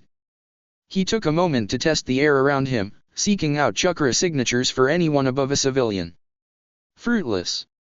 There were no ninja close by, he couldn't even feel Tsunade's chakra signature. If Danzo had lied, he might still be alive in that toad to be reinterrogated. But Jiraiya should this warehouse check to be sure. The sly Danzo might have several tricks up his sleeves. In a day filled with summonings, he performed one more, the Great Toad Spy. He was quite small, by choice, but he never failed a mission. When the toad appeared he didn't greet the toad sage or demand to know why he'd been summoned, he just looked ready to take on a task. Jiraiya pointed at the warehouse. "Tsunade may be in that building, in a hidden basement. Find out if she's there." "A pleasure, Jiraiya-sama. I will locate the slug mistress." The great toad spy moved with such discretion that Jiraiya's eyes noticed his absence, but did not see where the small creature had gone. The minutes ticked by. Danzo had not said what precautions were in place, just getting the location had taken almost an hour. Now, Jiraiya was frantic but trying not to show any physical signs of his fear. "She is present, Jiraiya-sama." The Toad Sunin hadn't even felt or noticed the spy's return. That was an incredible skill. The news made him happy, and grateful. Getting Tsunade out, that was a different story. Where? The entrance to a set of stairs is in the northwest corner of the building. The tunnel goes down fairly far and deep, and I think it winds its way underneath the Hokage monument. She is in a room I couldn't enter. Why couldn't you enter it? The entrance was wrapped in seals of a type I'm not familiar with. There was no door, just a force of some type keeping me out. There were no other entrances I could detect. A trap then? Most assuredly, Jiraiya-sama. Thank you for your excellent service. Please inform Gamabunta of what has happened here. If I succumb to this trap, then he must know why. The great toad spy looked less impassive than usual, signaling the great alarm he must have felt. The toad was normally a model of emotional restraint. You intend to walk into a trap. I have been walking into traps all my life. This one I am just less sure about returning from. Tsunade is important to me, and I have the means to give her back her freedom. I do not recommend this course of action, Jiraiya-sama. I can return to the Great Toad Mountain and find one of our seal masters to aid in this endeavor. Thank you, friend. Please tell Gamabunta. Why? Why do you risk yourself this way? I have been saving Tsunade Hime since a week after we were put on a team together. I yanked her back as a horse was going to put a hoof through her chest. Nothing's changed during the years since. I pay off her gambling debts when I can. Some refuse to sell them to me, thinking it better to have a son in their debt, and try to keep her safe from her more self-destructive tendencies. I guess it's one of my main roles in life. The great toad spy nodded and disappeared. There was no arguing with that type of love, that strength of devotion. God damn it, Senju Tsunade. If I'm getting blown to the afterlife because of this, we're going to have angelic sex together until my ghostly appendage falls off from overuse. Jiraiya continued muttering nonsensical things to himself as he carefully broke into the warehouse. Even now, he didn't know how the great toad spy had gotten in. There were no broken windows or tracks in the dust. That ancient, tiny toad knew more about sneaking and peeping on targets than Jiraiya would ever be able to master. He was a role model to all spy masters and perverts. The Toad Sunin couldn't sense chakra of any sort as he moved deeper into another of Root's hidden facilities. How Sarutobi hadn't noticed all this building. What had his sensei been doing while Hokage? Sleeping? Mourning? An entire army loyal to someone other than Hidden Leaf and the Hokage had been formed up, officially dispelled, and unofficially multiplied like cockroaches. If he survived, Jiraiya would be having words with his sensei. The Toad Sunin arrived at the room where Tsunade was restrained. The ceiling array around the door was impressive, but hardly a nuisance to someone of Jiraiya's experience. 3 minutes later, he cautiously walked inside the room, looking and feeling for more booby traps. Tsunade was still unconscious. The room seemed clear, which made Jiraiya all the more suspicious. Danzo would have known of Jiraiya's skill. Those seals wouldn't have been a challenge for him. But they would have for anyone but Jiraiya. Those seals ensured that the Toad Sunin had to come into this room. Brilliant. Always a brilliant deduction, but always a few moments too late. Jiraiya scooped up Tsunade from her chair and prepared to shunshin away. But he wasn't fast enough. A seal array written on the seat of Tsunade's chair flickered briefly once her weight was removed, and then the entire room was covered in black seals which now revealed themselves. God damn it. Someone painted this room yellow, and used a yellow ink to craft the fucking seals. Slippery enough to be one of Orochimaru's little games. I must be slipping. Jiraiya bent down to set Tsunade on the floor to begin removing the seals, a lot of them, when he heard a laugh from the corridor. You are slipping, Hokage-sama. The voice was familiar. But Jiraiya couldn't place it until a form came closer to the blocked entrance. It was Sarutobi, Asuma, the Sandaime Hokage's estranged son. He was dressed all in black, like an Umbu doing an overnight mission. Asuma had never been in the Umbu, to Jiraiya's knowledge. What the hell? Jonin Asuma, get me and the Lady Tsunade out of here. A shaking head was his answer. That's quite impossible. Any disruption of these seals causes the exploding tags buried in the Hokage monument above us to detonate. Jiraiya felt his guts tighten. He didn't even think to question the veracity of the statement. It made too much sense from a bastard like Danzo. Then why are you here, Asuma? The laid-back Jonin was gone. The zealot, like Danzo, was all that remained. To say goodbye to my predecessor. I will be Hokage after you're dead. Sasori expected to be ambushed any moment. He'd been running for 20 minutes when it finally came, and he was still surprised. He felt seals triggering as he jumped over a tiny stream. Powerful earthen walls erupted in every direction. A moment or two later, Sasori was trapped in a makeshift arena with high walls and no seating capacity. You promised me a master class, Puppeteer of the Sand. I would have my lesson. Sasori ran to one of the walls. It was still filled with chakra, somehow. He checked to see if he was under a genjutsu, but this structure was real. How could his intelligence not have learned these things about the Nine Tails? The money he poured into his spies, the missions to collect the boys' students and extract needed intelligence, all this work for a horribly inaccurate portrayal. Even if the boy had temporarily wrecked the third Kazekage puppet, Sasori thought it a gimmick, a fluke. But the boy had skills, in sealing as in puppetry. Sasori had learned enough sealing to make his human puppets possible, but he had not made a general study of the field. That was obviously a mistake. The voice, generalized before like a mimicry technique, now came from directly behind him. Sasori twisted, his puppet's scorpion tail aiming for where he heard the voice.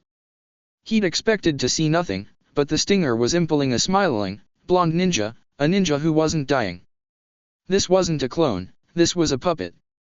Or some type of hybrid. This was very bad. The puppet or clone or whatever it was continued talking, even as he was impaled. I was a little child when I learned to control chakra strings, Master Puppeteer. A few years later, I took a trip to hidden sand hiding out inside a puppet I built, and that's when I first heard of you and your terrifying techniques. But, I have to say, I am not impressed so far. The puppet dissolved, and a bit of stone or metal fell to the ground. Sasori twisted when he felt 3 kunai fly at him. He dodged more adroitly than his bulk would indicate. 3 smiling, blonde clones, puppets were now in front of him. They hadn't been there before, and it wouldn't be easy to sneak inside this makeshift arena. Unless there was a hidden passage. Was that all this was?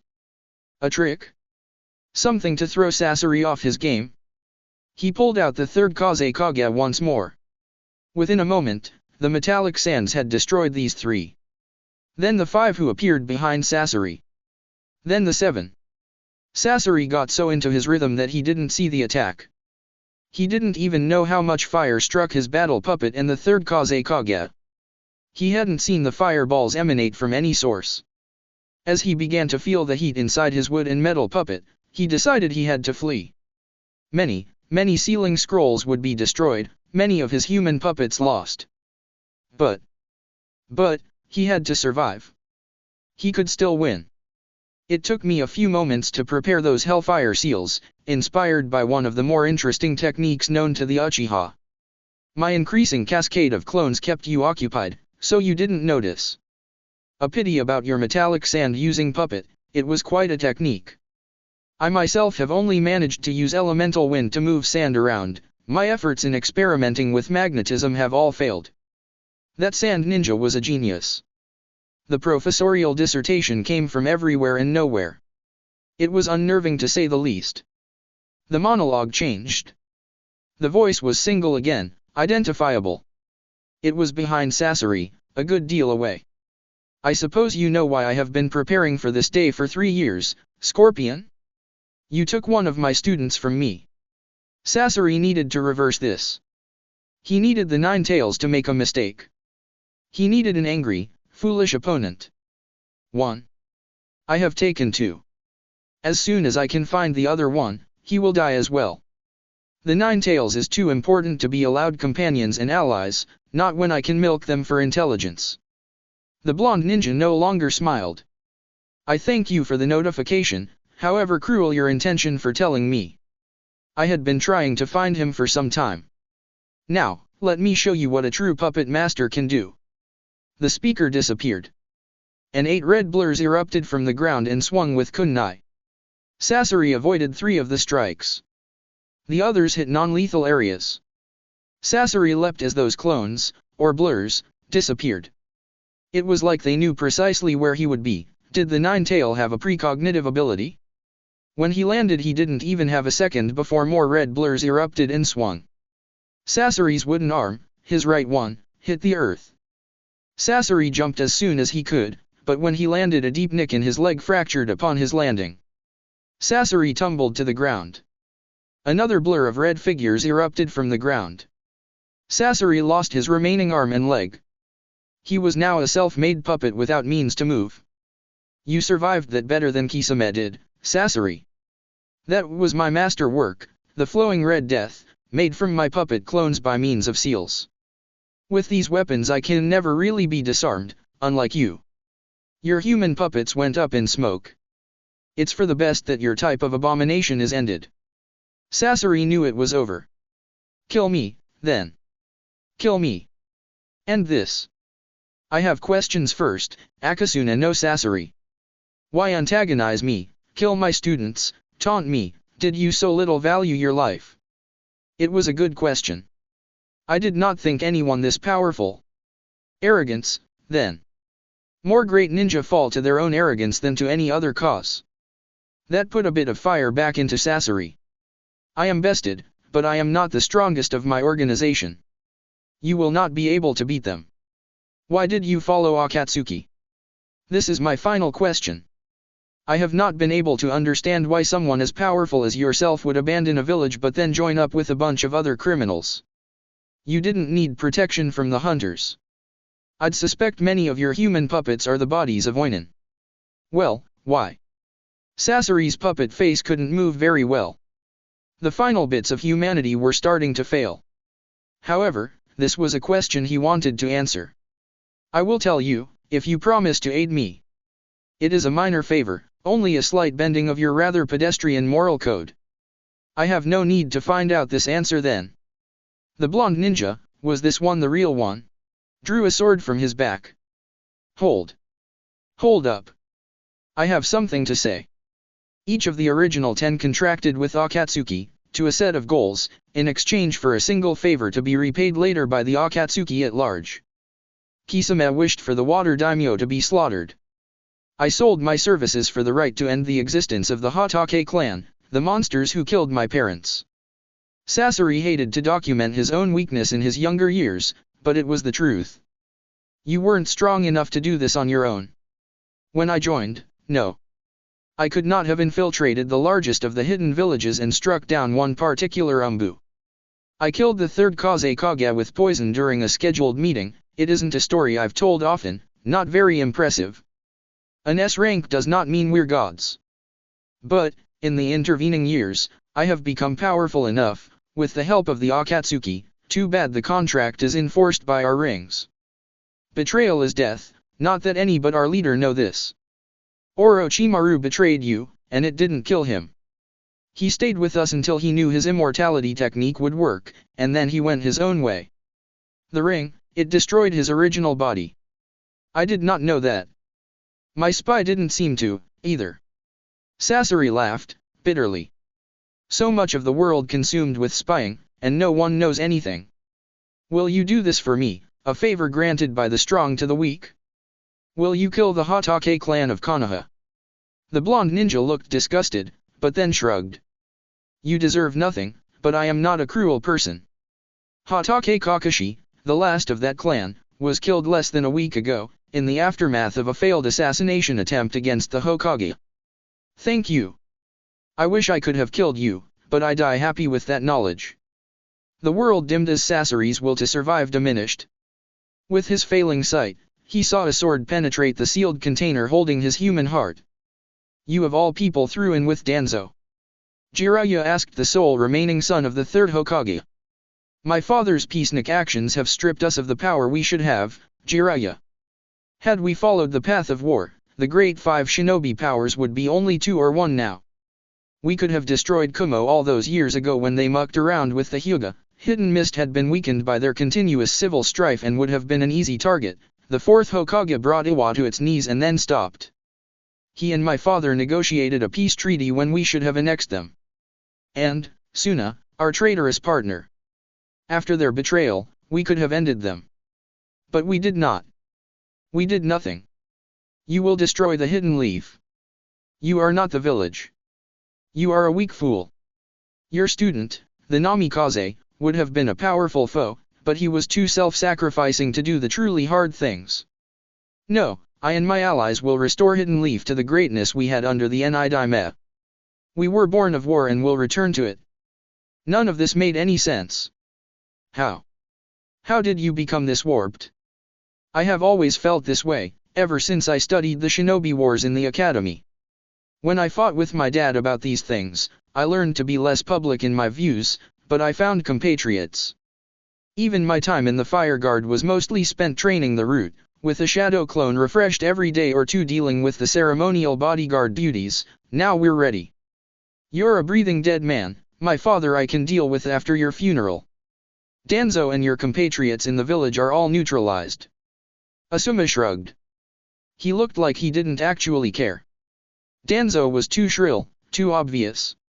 And I can always find new compatriots, the root methods do work wonders. You are a monster, Jonin Asuma. I am a true ninja, you worthless bastard. The seemingly lazy ninja, relaxed to a fault normally, began to shrink back in the shadows. He had an image to maintain, to grow, and twist into the leadership of the village. As soon as Asuma was at a safe distance, Jiraiya knew the mountain would fall and detonated remotely somehow, leaving Asuma a logical, safe choice to become a Hokage. He wasn't the strongest Jonin in the village, not by a long shot, but the old lie about the Hokage being the strongest ninja wasn't the actual truth. The Hokage was a strong ninja, but in Hidden Leaf there were other, unofficial qualifications. A Hokage was always connected somehow to a previous Hokage. The first was brother to the second. Both were sensei to the third. The third student became the fifth, and Jiraiya's student had been the fourth. It was like an odd type of dynastic lineage, and it wouldn't be disrupted by Jiraiya's death. The son of a Hokage would qualify as part of this careful extended dynasty. If Jiraiya did nothing, he would die. If he did something, he would die. But, he could disrupt the seals and bring down the mountain early. Jiraiya had always mourned and envied his student, Namikaze Minato, for his self-sacrifice. For saving the village from a monster. I apologize, Tsunade Hime, Jiraiya whispered.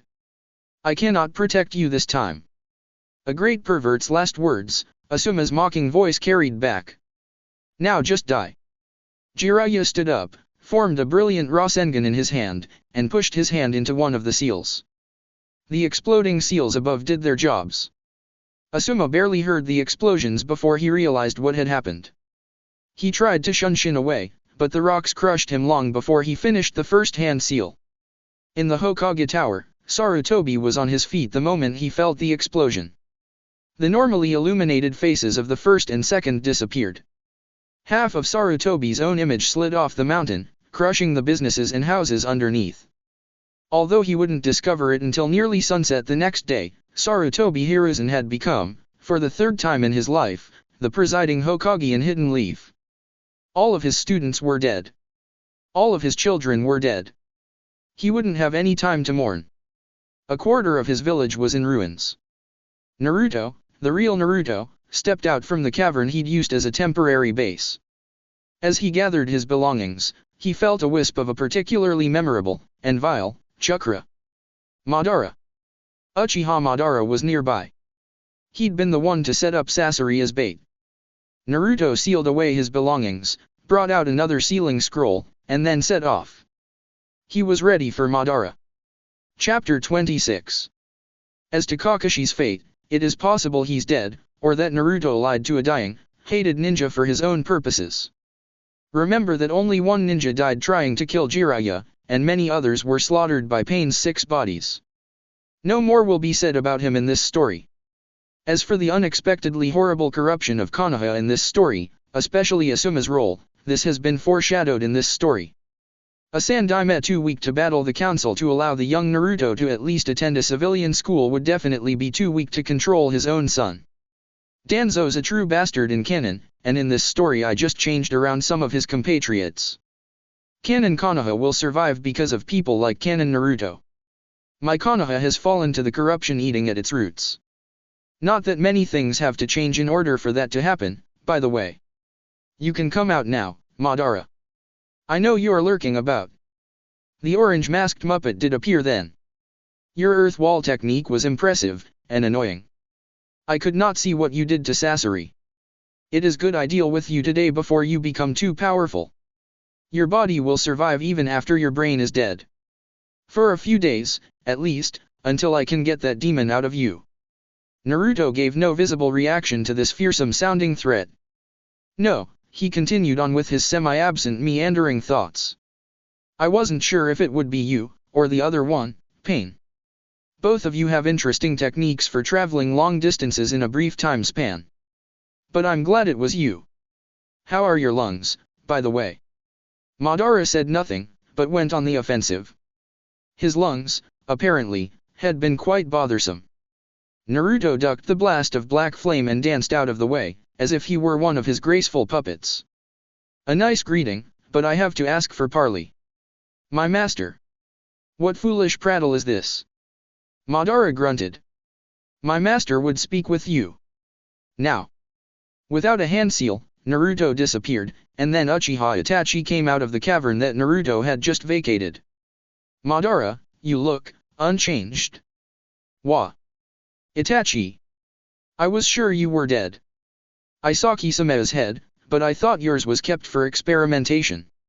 Itachi looked even more impassive than usual. You think the Nine-Tail could do the things he's reputed to have done? I have had the Biju under my control, no thanks to your lack of instruction, for nearly 6 years. I found a bedraggled orphan dying of hunger in a slum of Grass Country's capital. You remember that mission? I was long delayed from returning, right? That was when I found the Nine-Tail, and made him mine. You never told me. Traitor! Madara was shouting now, angry beyond measure. I killed Kisame in order to leave Akatsuki without seeming a traitor.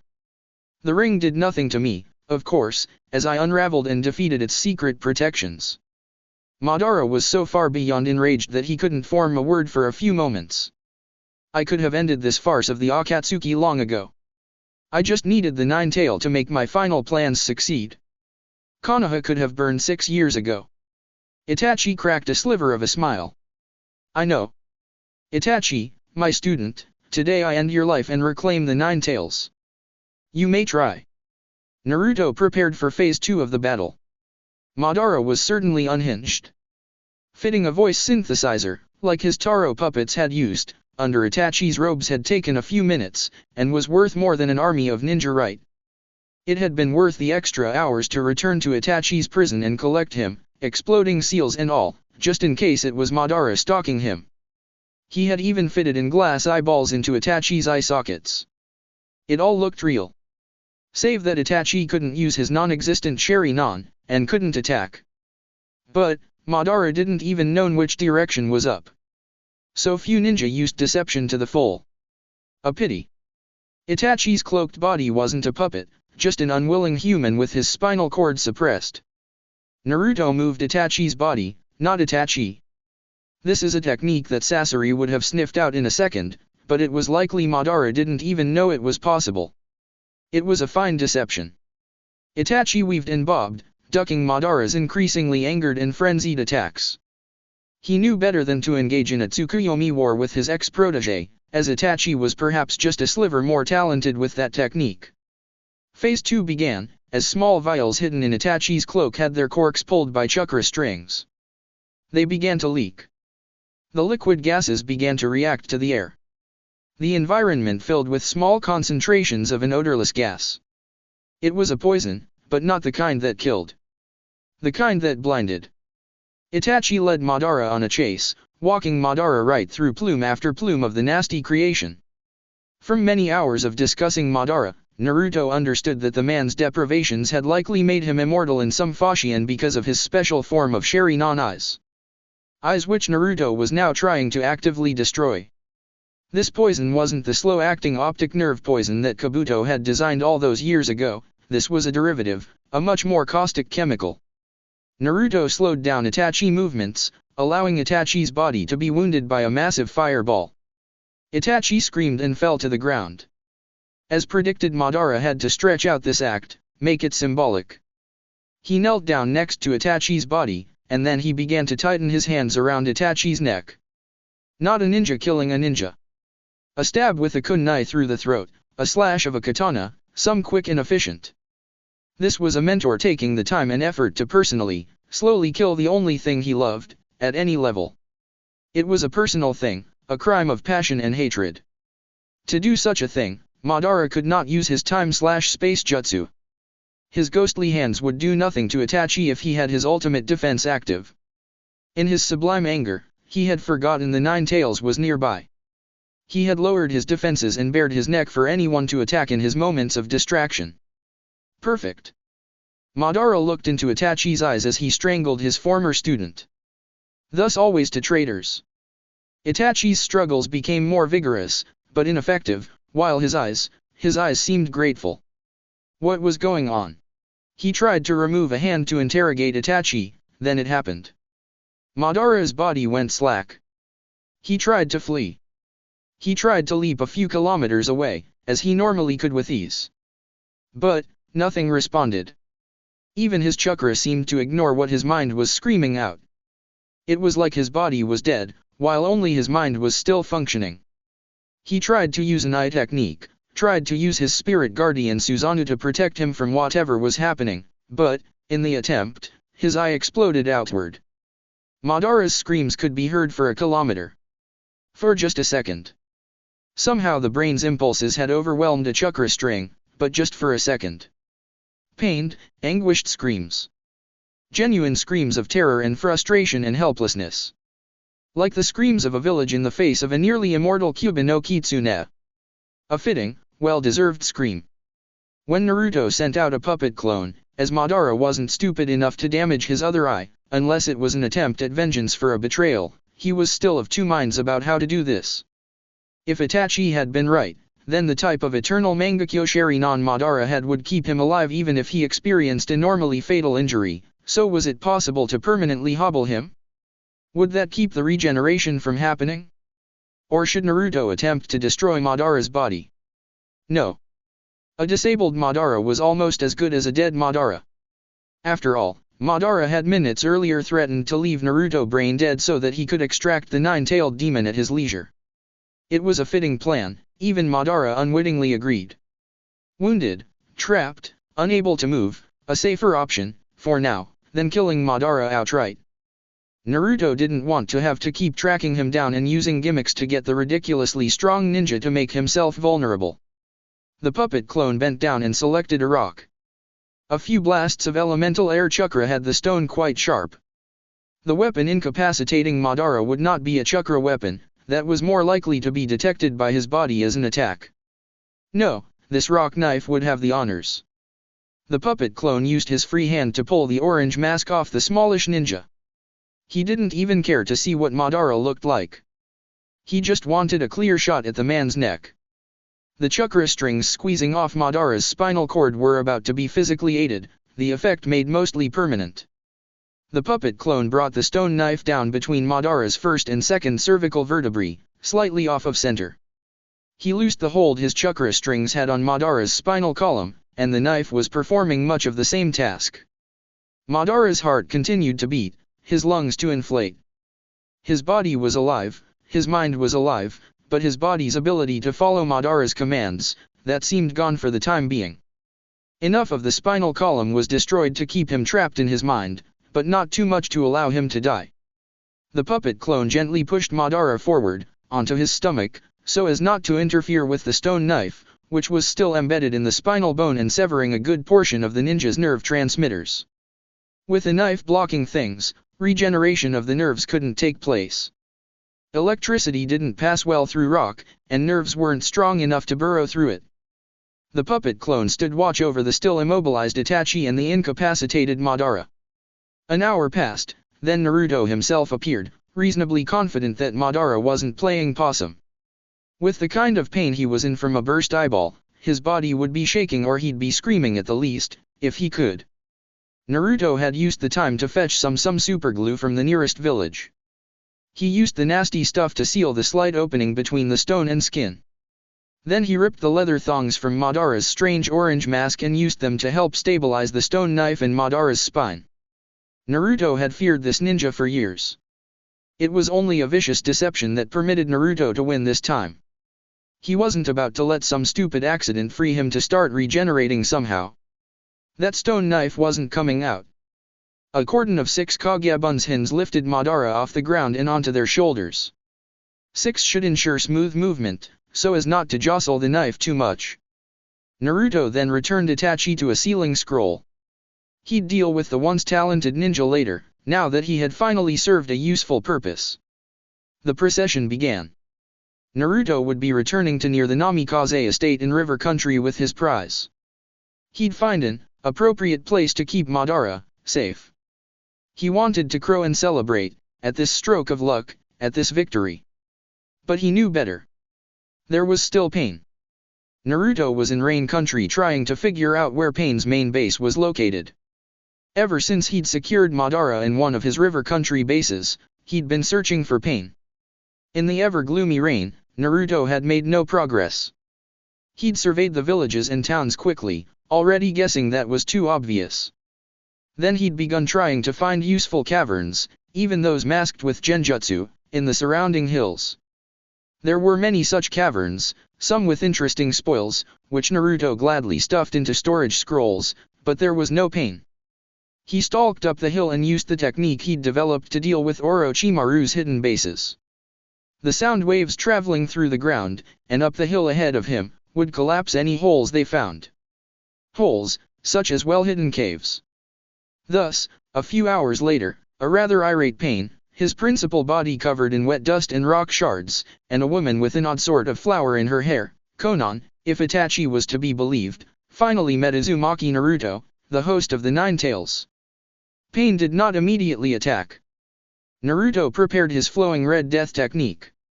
Konan looked over the young ninja with an undisguised amount of curiosity. "I expected you to be dead, little ninja," she said. "Why? Our true leader went mad and has been stalking you for weeks, almost a month.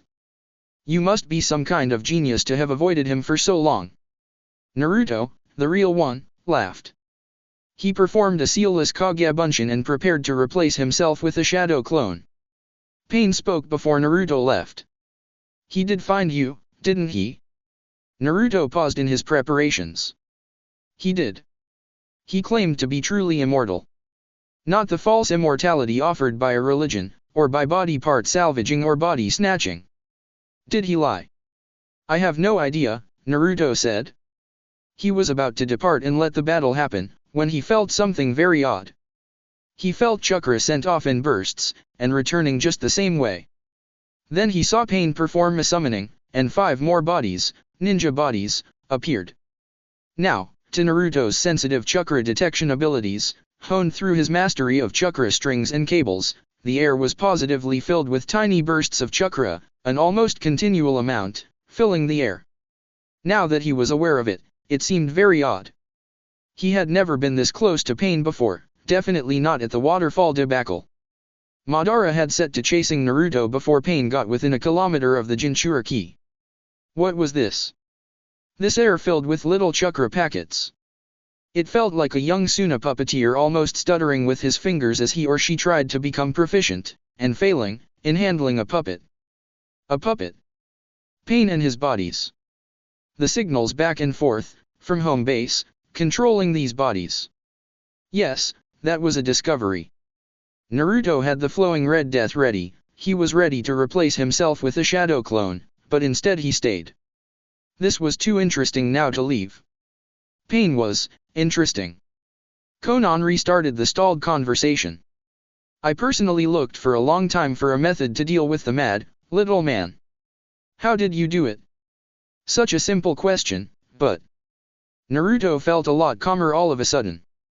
These godlike people had forgotten simple things. A powerful ninja body was still a body, still required air and signals from the brain. They spent too much time thinking big and overwhelming. No one was better at big and overwhelming than Madara was reputed to be. Hence this Kunoichi's anxiety. No, Naruto's early experiments and focus on the small, on micro puppets, on the details that matter, all that still served him well. Naruto realized that Pain and Konan were powerful, but they were different types of ninja.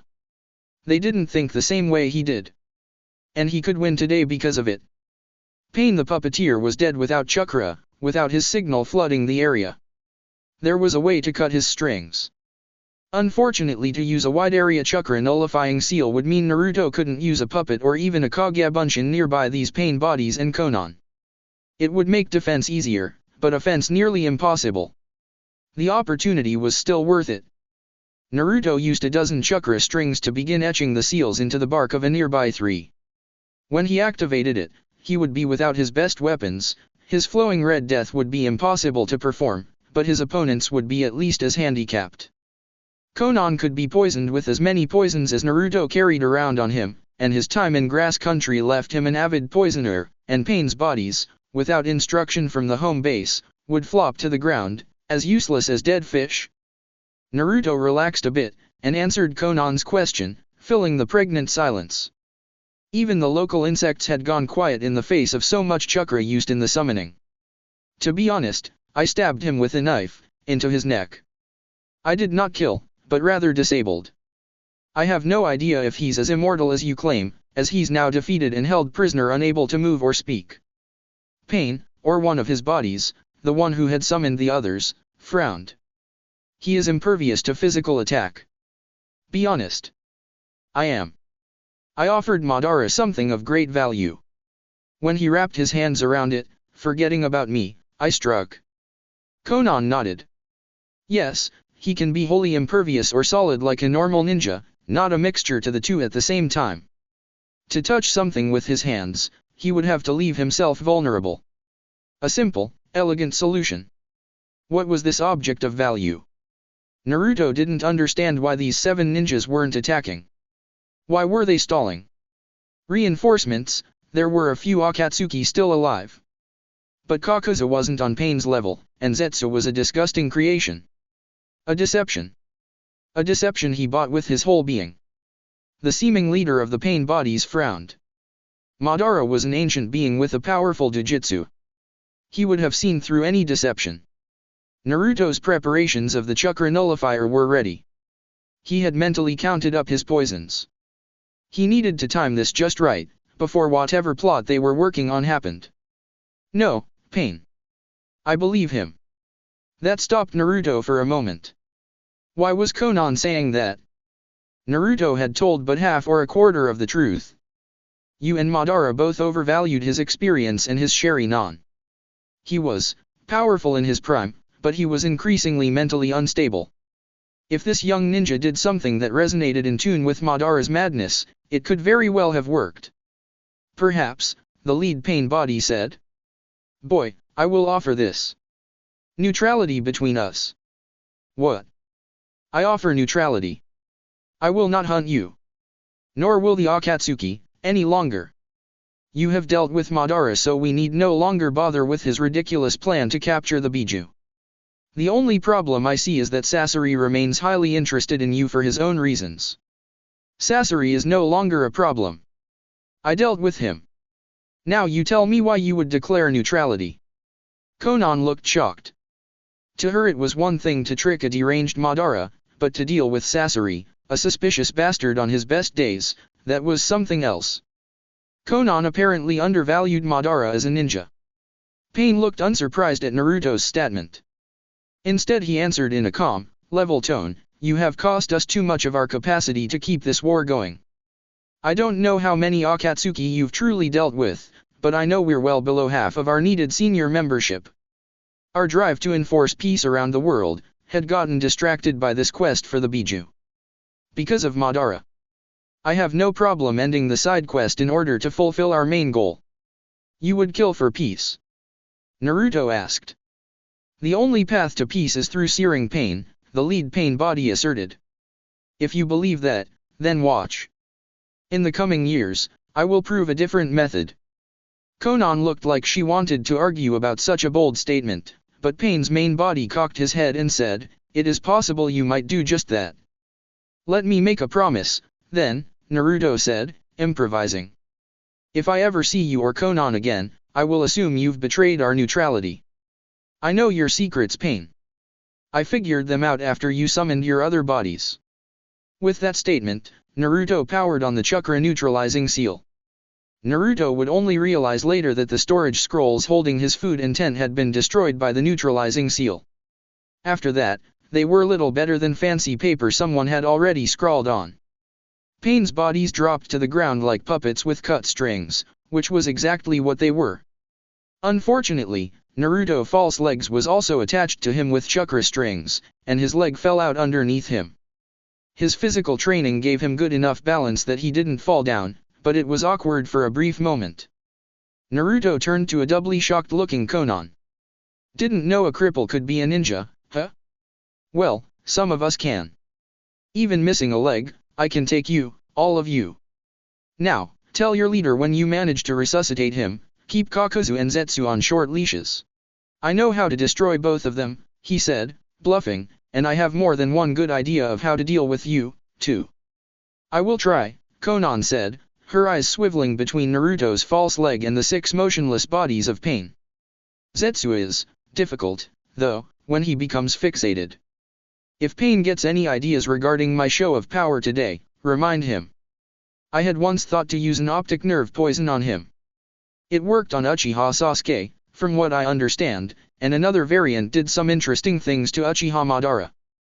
But, on him, it wouldn't have worked, would it? Destroying the eyes of these bodies would have been, at best, a temporary victory. No, I understand how to deal with him. And I can and will do it again, if I see him again.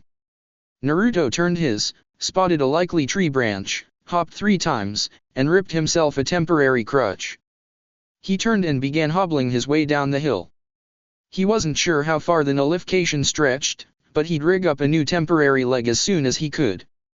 He'd left the old one behind for it was too difficult to balance on one leg and bend down to pick it up. He also didn't plan to show Konan any more of his shame, of his weakness. How? Konan called out. She needed to know how to fix this, how to repair her best friend's bodies.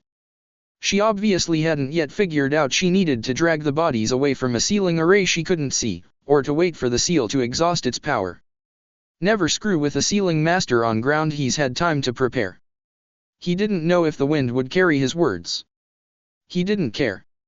She wouldn't understand.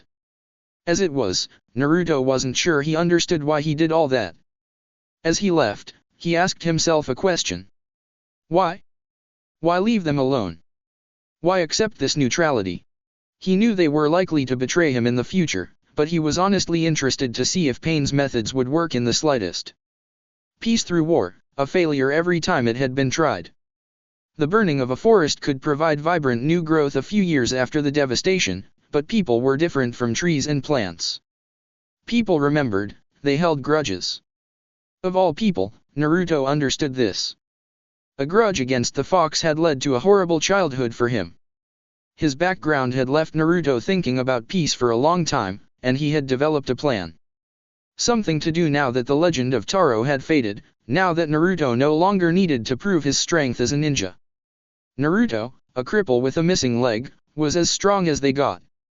Ninjutsu for ninjutsu, he would lose. In taijutsu, he would lose to a master, but in an unrestricted fight, Naruto could figure out a way to triumph.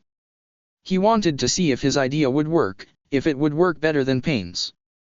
It was all curiosity. Powerful ninja had very little to entertain them once they reached the summit. Something interesting, something curious shouldn't be sacrificed until it bored the mind. That was why Naruto hadn't immediately killed Sasori 3 weeks ago. He'd wanted to exhaust all the knowledge, all the promise Sasori had. All the amusement. As the rain stopped, and would remain stopped for nearly a month, Naruto realized, to his mounting horror, that he was just as crazy as these other S-ranked bastards. He found his chakra working again, hung the Kage Bunshin into the shape of his prosthetic, and resumed a more graceful walk off the hill. His mind returned to the idea of insanity. Toying with people, killing them in ways that amused him. He'd left Pain alive, so that there was the promise of something interesting, something challenging in the future. The Grass Jonin Council had been right to expel him, as Taro of the river, all those years ago. Naruto shivered, not from the chill air, and set out back to river country.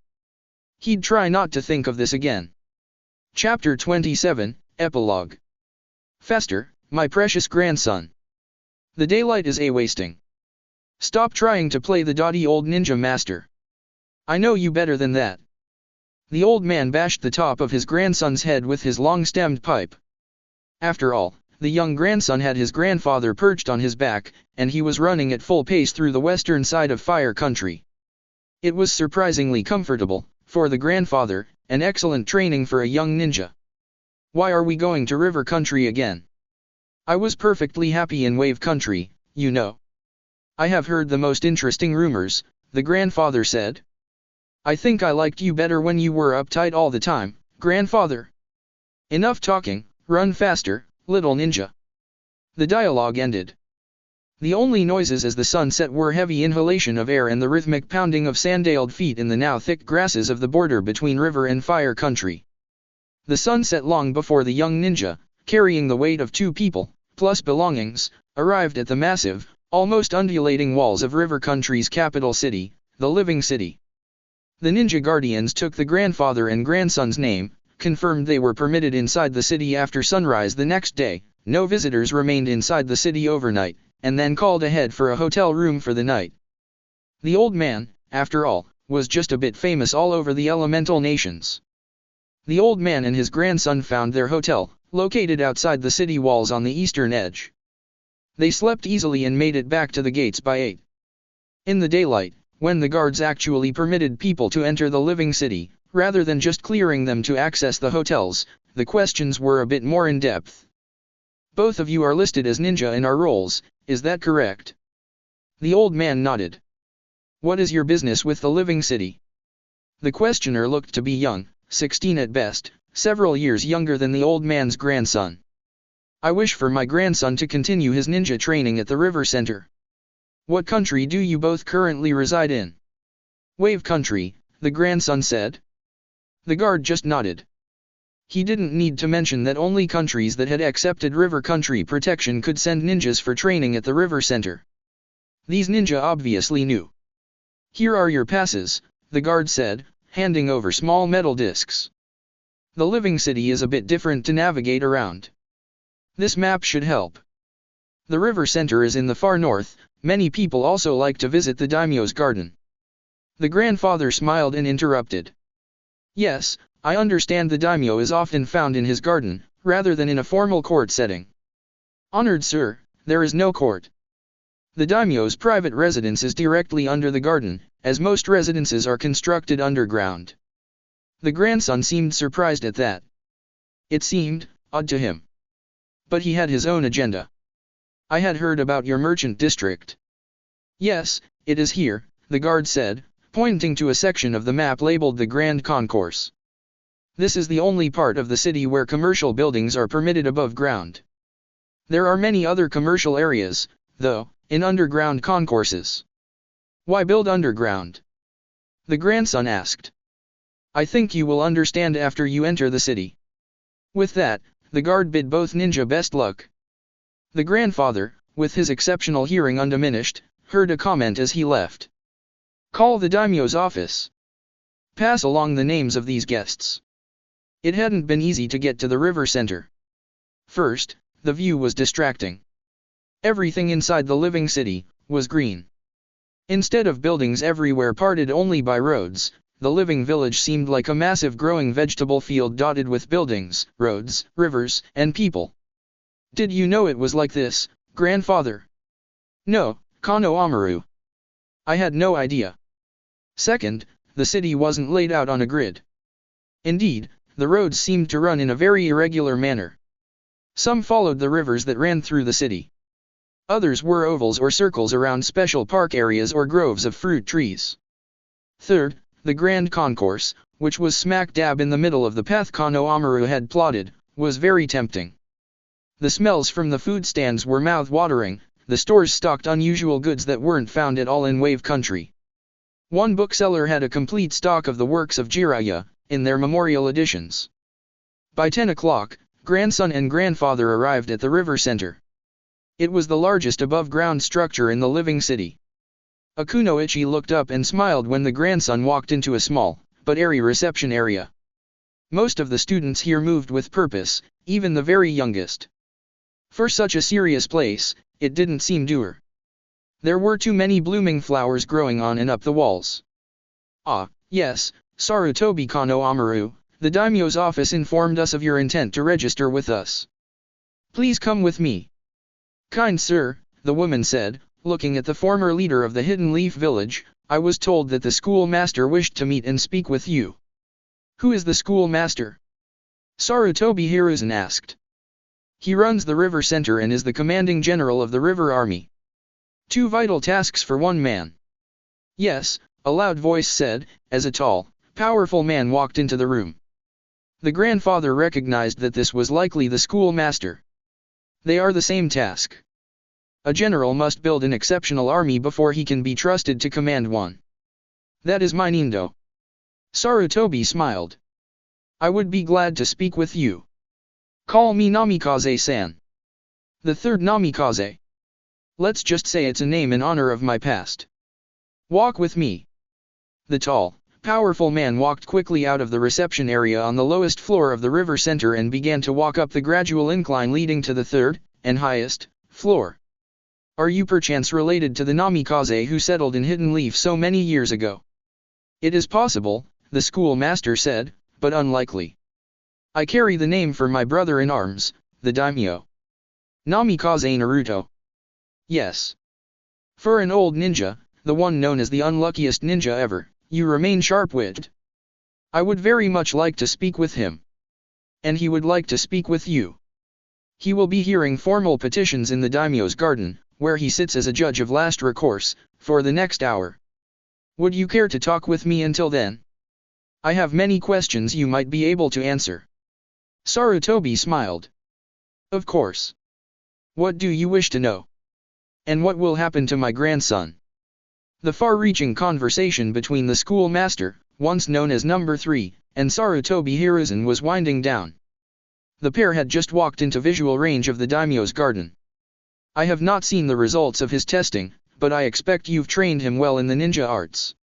I'd suspect we will give him 1 year of classroom time, mainly to pick up the non-military subjects we teach, along with continuing his physical education and toning.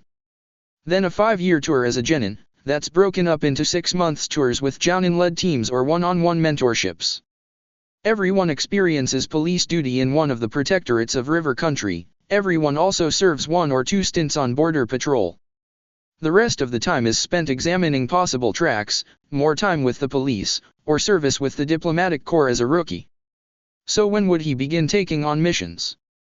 The schoolmaster looked confused for a moment. Ah, I see what you're asking. When would he serve a client? Yes, precisely. The schoolmaster shook his head. Never. Sarutobi's brow creased. Think of our ninja more like your umbu, our ninja all serve the daimyo. We have abolished mercenary missions, we do not aid criminals who might contract for an assassination, and any resident may go to a police station and request ninja assistance without paying an extra fee, beyond the taxes paid to support the police. We take care of yakuza and other criminals as soon as learn of them. All of this makes countries like Earth and Lightning more than a bit angry with us. That made little sense to the former Hokage. You fund all this just through taxes? It's enough to keep your army fed and paid. Correct.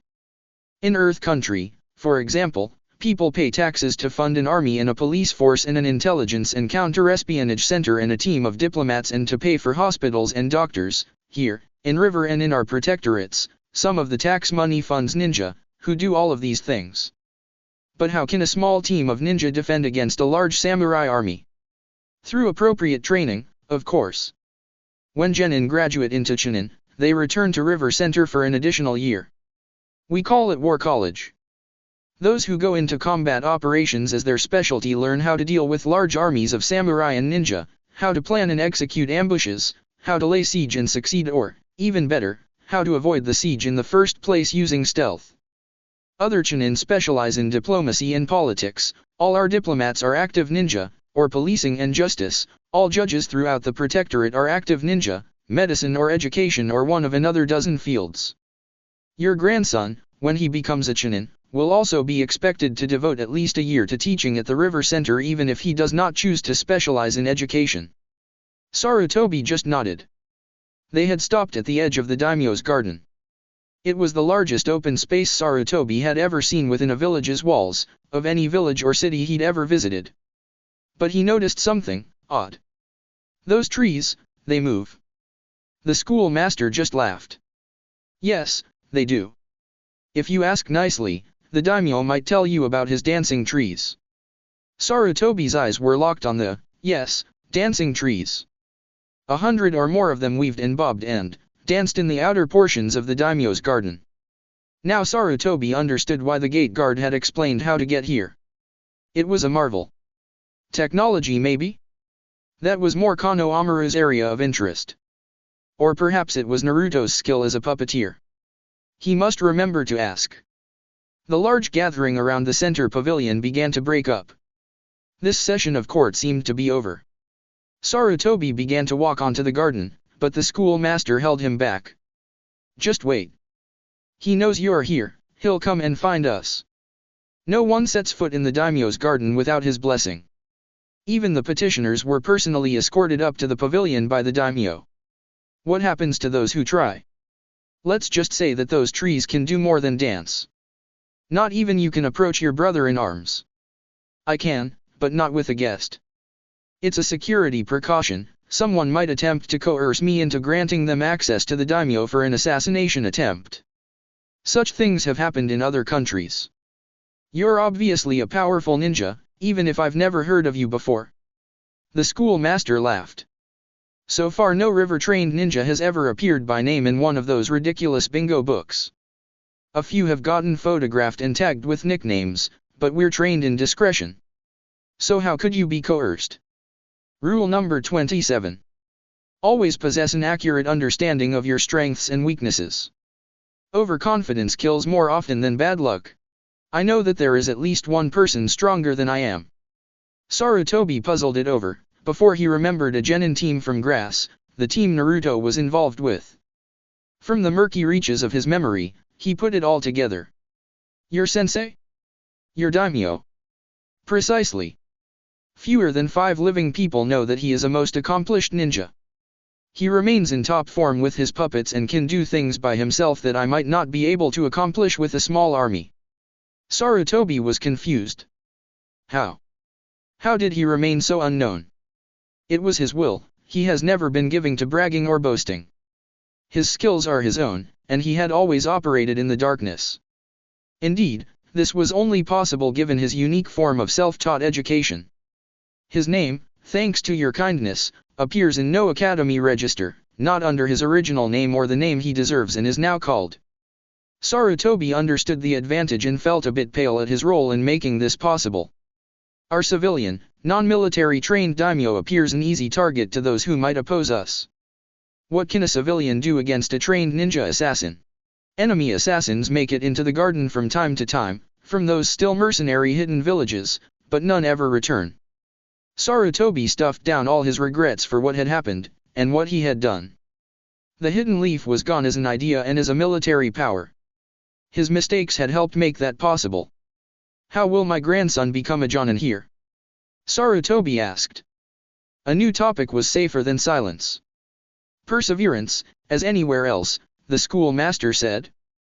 Jonin are promoted based on the ninja's skill level and the need for additional senior ninja in the chosen field. Combat operations, the backbone of our military defensive network, promotes a lot. The medical corps promotes quite a few, the research corps promotes relatively few. Someone going into research or education will remain a chunin for a long time, but they have relatively safer lives. It all balances in a twisted way. Well, Kano Amaru will almost certainly be interested in combat. Perhaps. My oldest boy swears he will be a great steam user, like me, but I suspect the silver-tongued devil will wind up in the diplomatic corps. Your grandson might change his mind after he spends time in a number of different postings. Yes. Now, all of this sounds good, for a peacetime setting. What happens during war? All the specialties are important. But we have plans, in wartime, to do some adjusting. Active duty diplomats, for example, will be recalled and given a month or two to get back into top physical condition. Their billets will be filled by the wounded and the retired, or will go unfilled for a time. Ninjas during difficult periods can stretch and make do with shadow clones for assistance. The same retraining period and reassignment applies to teachers and several other specialties. Researchers, for the most part, get left alone, even during wartime. All our active duty ninja must keep in good condition, but good condition is not the same as wartime fighting condition. Hopefully our first war will not come for some time. I will hope for that, as well. It was a naive hope, of course. Ninja were designed for war, for intrigue, for conflict. Now, how do you ensure a balance of skills? Kano Amaru's taijutsu is quite good, and I admit to having taught him more ninjutsu than I probably should have. I broke his heart. After all, he'd been a genin for only 7 months when I disbanded the Hidden Leaf Ninja Force. I indulged him a bit too much, I suppose. He also has access to the monkey summoning contract, but has never taken up Bajutsu. That and many of his other skills I have not been able to hone. The schoolmaster had nodded through the question. As my sensei taught me, we attempt to teach those who follow in our footsteps with the same methods. Each ninja is exposed to a wide variety of styles and techniques. Once something sticks, the people involved in teaching that ninja help him or her to refine the style. I was taught by a puppeteer, who mastered a wide range of skills in order to practice his art, and he helped me to develop jutsu he would likely never use. Arjun become experienced in technique development as a necessity. We have a comprehensive technique library, of things we've developed and those we've stolen from others, but most ninja will end up discarding off-the-shelf techniques within a few years. They will have to make their own. Very sensible, Sarutobi said. Ninja are far more formidable when the enemy can't predict what they might do. I am glad you approve, said an unfamiliar voice. Sarutobi turned his head and looked toward the voice, and saw a not very tall man, with wild blonde hair, dressed in heavy green and bronze ceremonial robes. It was Naruto, the daimyo. Considering you famously said, when asked to serve as Hokage for a 4th time, I will fight no more forever, I did not expect to hear this type of admiration for military training, old man. Naruto. Yes, that's right. I made some money and bought some land. Then some fool decided I owned enough land to be a minor lord, and when the last river lord died, I was elected to hold the title. I'd say you were more than just the river lord now, Naruto. Sarutobi finally understood what Naruto had been doing after Wave Country become a protectorate of river. That was the first time he'd heard the name Naruto in a very long time. River County kept its secrets, even the name of its lord, safe and sound. Thank you, number 3, Naruto said to the schoolmaster. Would you care to join my conversation with the old man? No, I've already had an hour with him. I think I'll go speak with our newest volunteer, the young Sarutobi. I wouldn't have had this sort of time if you'd have shown up tomorrow. I'll be off, to Wave Country actually, to inspect some new volunteers for River Center. Thank you, Namikaze-san, Sarutobi said. I appreciate the valuable time you've lent me. When I was Hokage it was difficult to indulge myself for an hour like you've done for me, and I suspect your ninja force dwarves what we had in our prime. I can neither confirm nor deny that, Sarutobi. The pleasure was mine. The schoolmaster walked back to the river center while the daimyo, Namikaze Naruto, led the old man into the daimyo's garden. This is beautiful, Sarutobi said. Beyond description. Yes, that is the purpose of the living city. Strength can seem hard and unbreaking, but the more devious sort can inspire reverential awe and happiness. I went for greenery rather than grand palaces as the Earth Lord or Fire Lord do. As a result, I do not mind sitting for court, most days, because it's always so beautiful to look at. Sarutobi had long wanted this conversation to happen, but now he did not quite know what to say. He knew he had questions he wanted to ask, and apologies to make, but the words did not belong to him at the present. Would you care for tea? Or some food? Whatever you're having. Naruto called no one, in fact he seemed to have no servants around at all, but when he showed Sarutobi a seat under the grand gazebo, easily large enough to shelter 1,000 people, there was hot tea and a selection of dumplings sitting on a small, elegant table between the two chairs. I hear there's a story about your trees, Sarutobi said. They're puppets, of course. The daimyo smiled while Sarutobi showed just a bit of surprise. He had considered that as a possibility. Usually I have a Kagabunshin deal with them, but during especially boring meetings, I'll control them myself to keep from screaming. Like my next meeting in an hour, the political intrigue hour, when the diplomats from our non-protectorates get their weekly meeting to protest this and that. Sarutobi understood the pain of diplomacy. He was surprised that the Naruto he remembered could be restrained in the face of such annoyance. He did not voice this thought. So, it really was you, all those years ago in that ill-fated Chunin selection exam? You saved my life. Naruto took a sip of tea, then nodded. I did. Why? The teacup went back on the table before Naruto explained, I still don't know. I hated you then, more than I remembered the good parts. I remembered the pain of being refused, being ignored.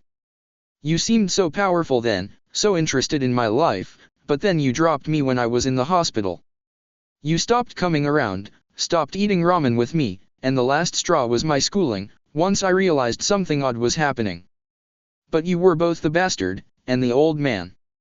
I guess I chose to save the old man, the cheerful grandfather who liked to eat ramen with me when I was a young lad. Straight to the heart of the matter, Sarutobi realized. Naruto was an aggressive diplomat, rather than a cautious one, that much was obvious, even if he did possess a certain potency of expression.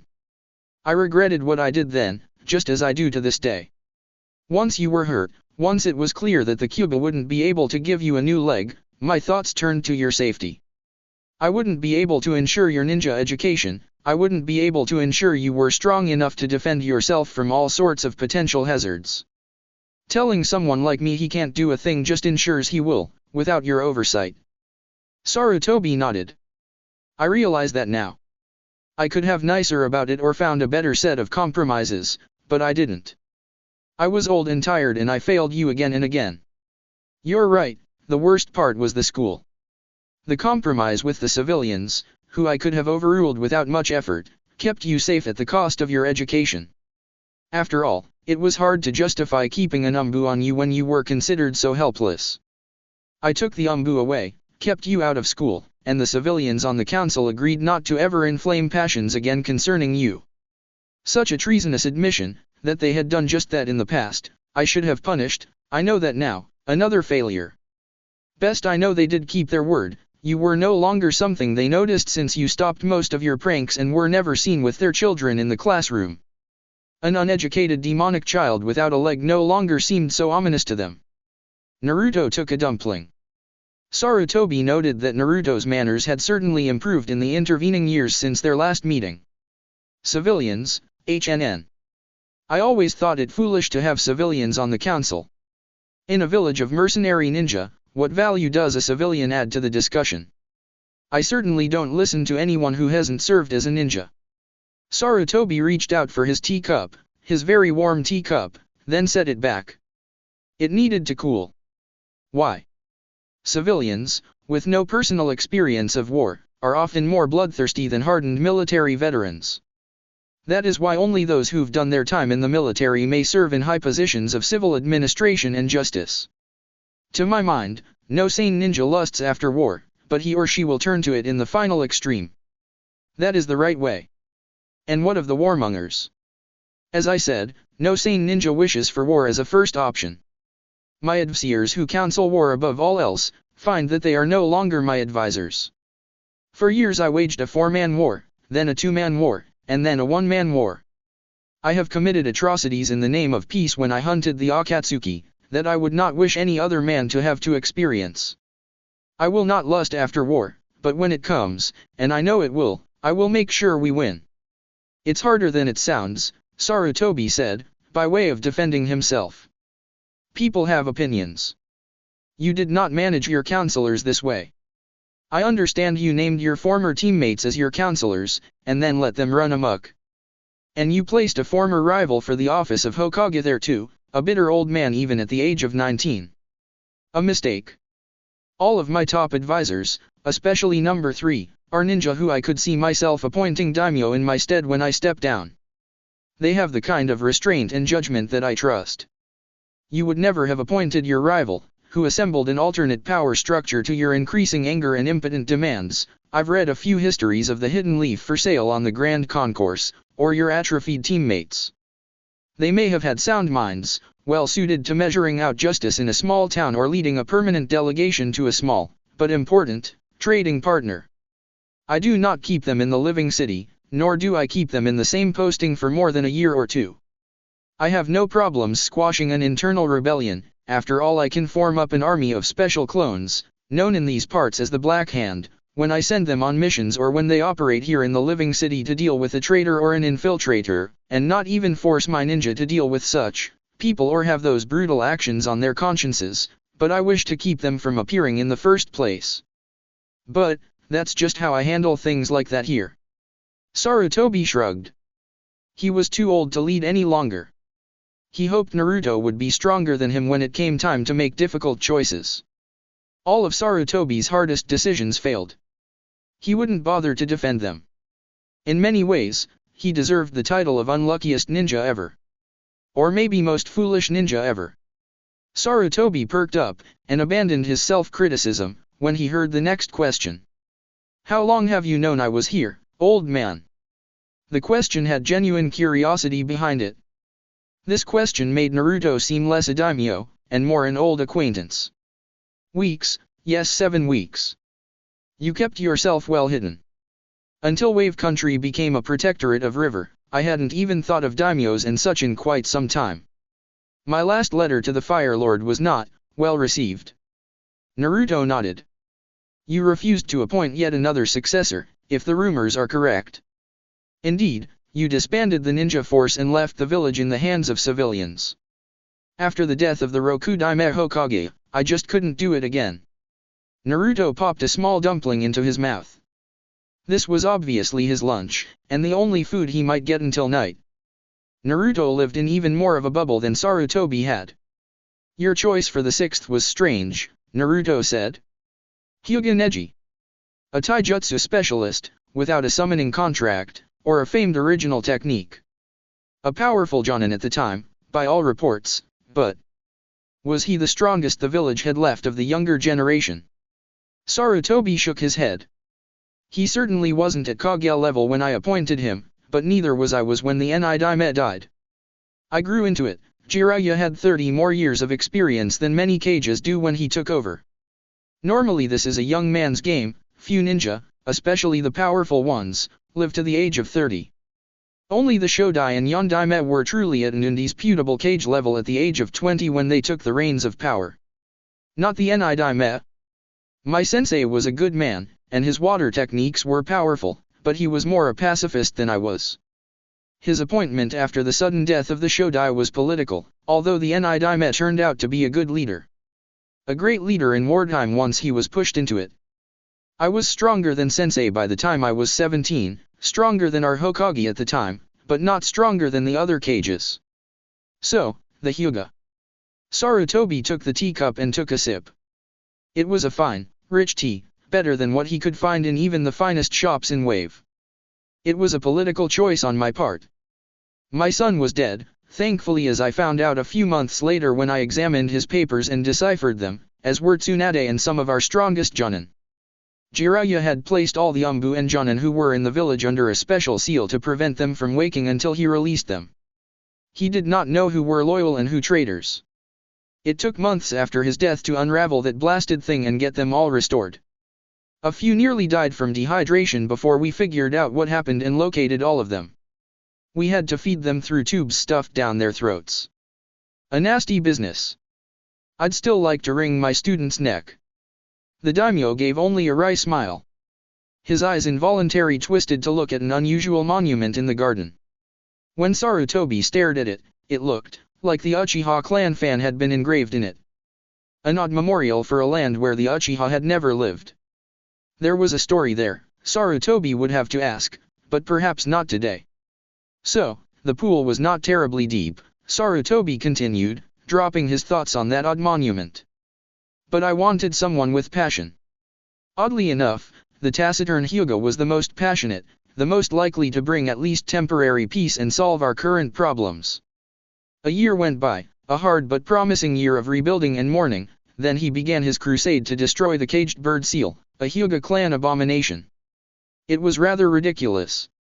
The Hokage was branded with that mark, so that any one of 40-odd people could kill him with just a hand seal. The battle raged for 8 months before a Hyuga elder did just that rather than cave to the Hokage's demands. Sarutobi couldn't hold the said timber in his voice. Talking about those dark days always made him angry and depressed at the same time. In my grief and anger, Hokage, for the 4th time, I slaughtered every main branch Hyuga. I reminded them why I was not just a doddering old man. They were taijutsu masters, but I knew more ninjutsu than even my craziest student managed to learn. None of them got within 40 meters of me. They were stupid to have concentrated so much on short-range combat. That was when I disbanded the village and wrote the daimyo, "I will fight no more forever." In his rage at losing face, he sent assassins after me and I was forced to violate my pledge.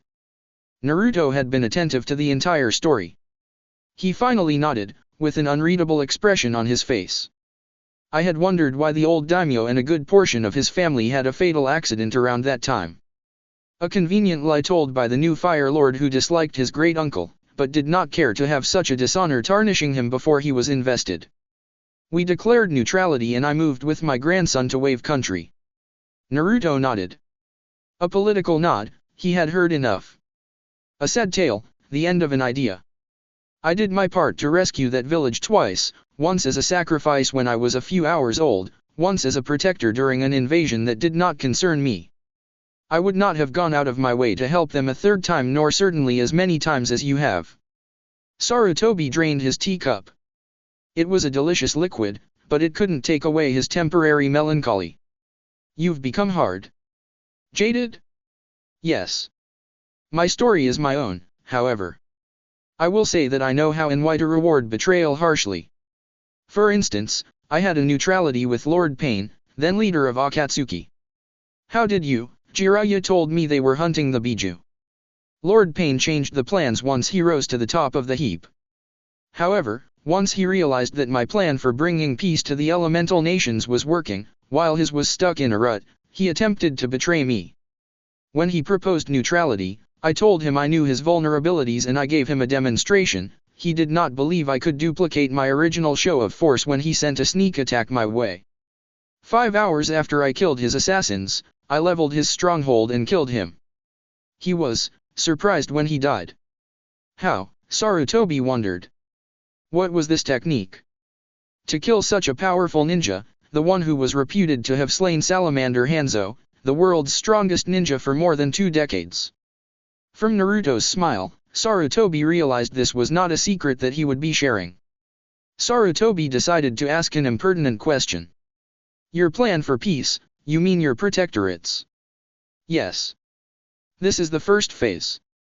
Sarutobi needed to understand phase 1 before asking about what came next. You are, in effect, daimyo of 9 countries now, but you claim the title of River Lord only. Shouldn't you be an emperor? An absent shake of the head refuted that. No. I have conquered nothing. I have not replaced the daimyos who contracted with my ninja army for assistance. All of this was done through diplomacy. I control only River Country. Sarutobi knew a bullshit line when he heard it. But you've made it impossible for the protected countries to declare war. Their daimyos have had to disband all but their bodyguard details. Yes, that is a useful thing. That confirmed it for Sarutobi. That is your main purpose, River Lord. Peace through inability to make war. Naruto smiled again. And said nothing. When will the wars with the other nations begin? You've annexed all the countries, save Fire Country, without their own hidden villages. What about the rest? Naruto ate another dumpling. The Earth Lord really hates me. The Wind Daimyo is playing coy, while likely plotting with hidden sand. Water Country has refused to meet with my diplomats past the initial meeting. Surprisingly, Lightning Country has been the most polite, but firm in their refusal. Grass Country is perhaps the closest one with a hidden village to accepting our protection. That would be quite something, if it happened. How would the dismissed ninja react, I wonder? Naruto shrugged, but obviously had an idea or two he wasn't ready to share. The Fire Lord, though. I expect trouble in some shape from him. When I reminded that young man he had no hidden village, his plan to create the village hidden in the smoke, near all those volcanoes, is doomed to fail, he basically threw me out of his palace. I will say this, while I will not start a war, when attacked, any aggressors will see the might of the river center and then my terms will not be so generous. Sarutobi considered this. An emperor in all but name. You've set yourself up, these hidden villages will have to go to war with you. You threaten their livelihood, their very existence. It is either genius or tremendous folly, you're forcing them into declaring war on you.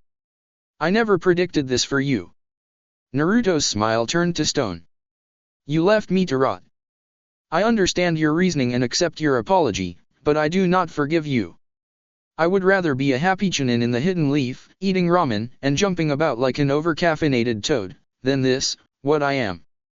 To get this powerful, more powerful than you, old man, required sacrifice. I understand. Sarutobi almost stuttered out his words. These last few words from Naruto had been accompanied by increasing levels of killing intent. It became a bit hard to breathe, in fact. No, you don't. But that is all we need say of that. The leaking killing intent died down. Had it been directed at Sarutobi, rather than generalized and dispersed, it might have been enough to stop his heart, that was raw power.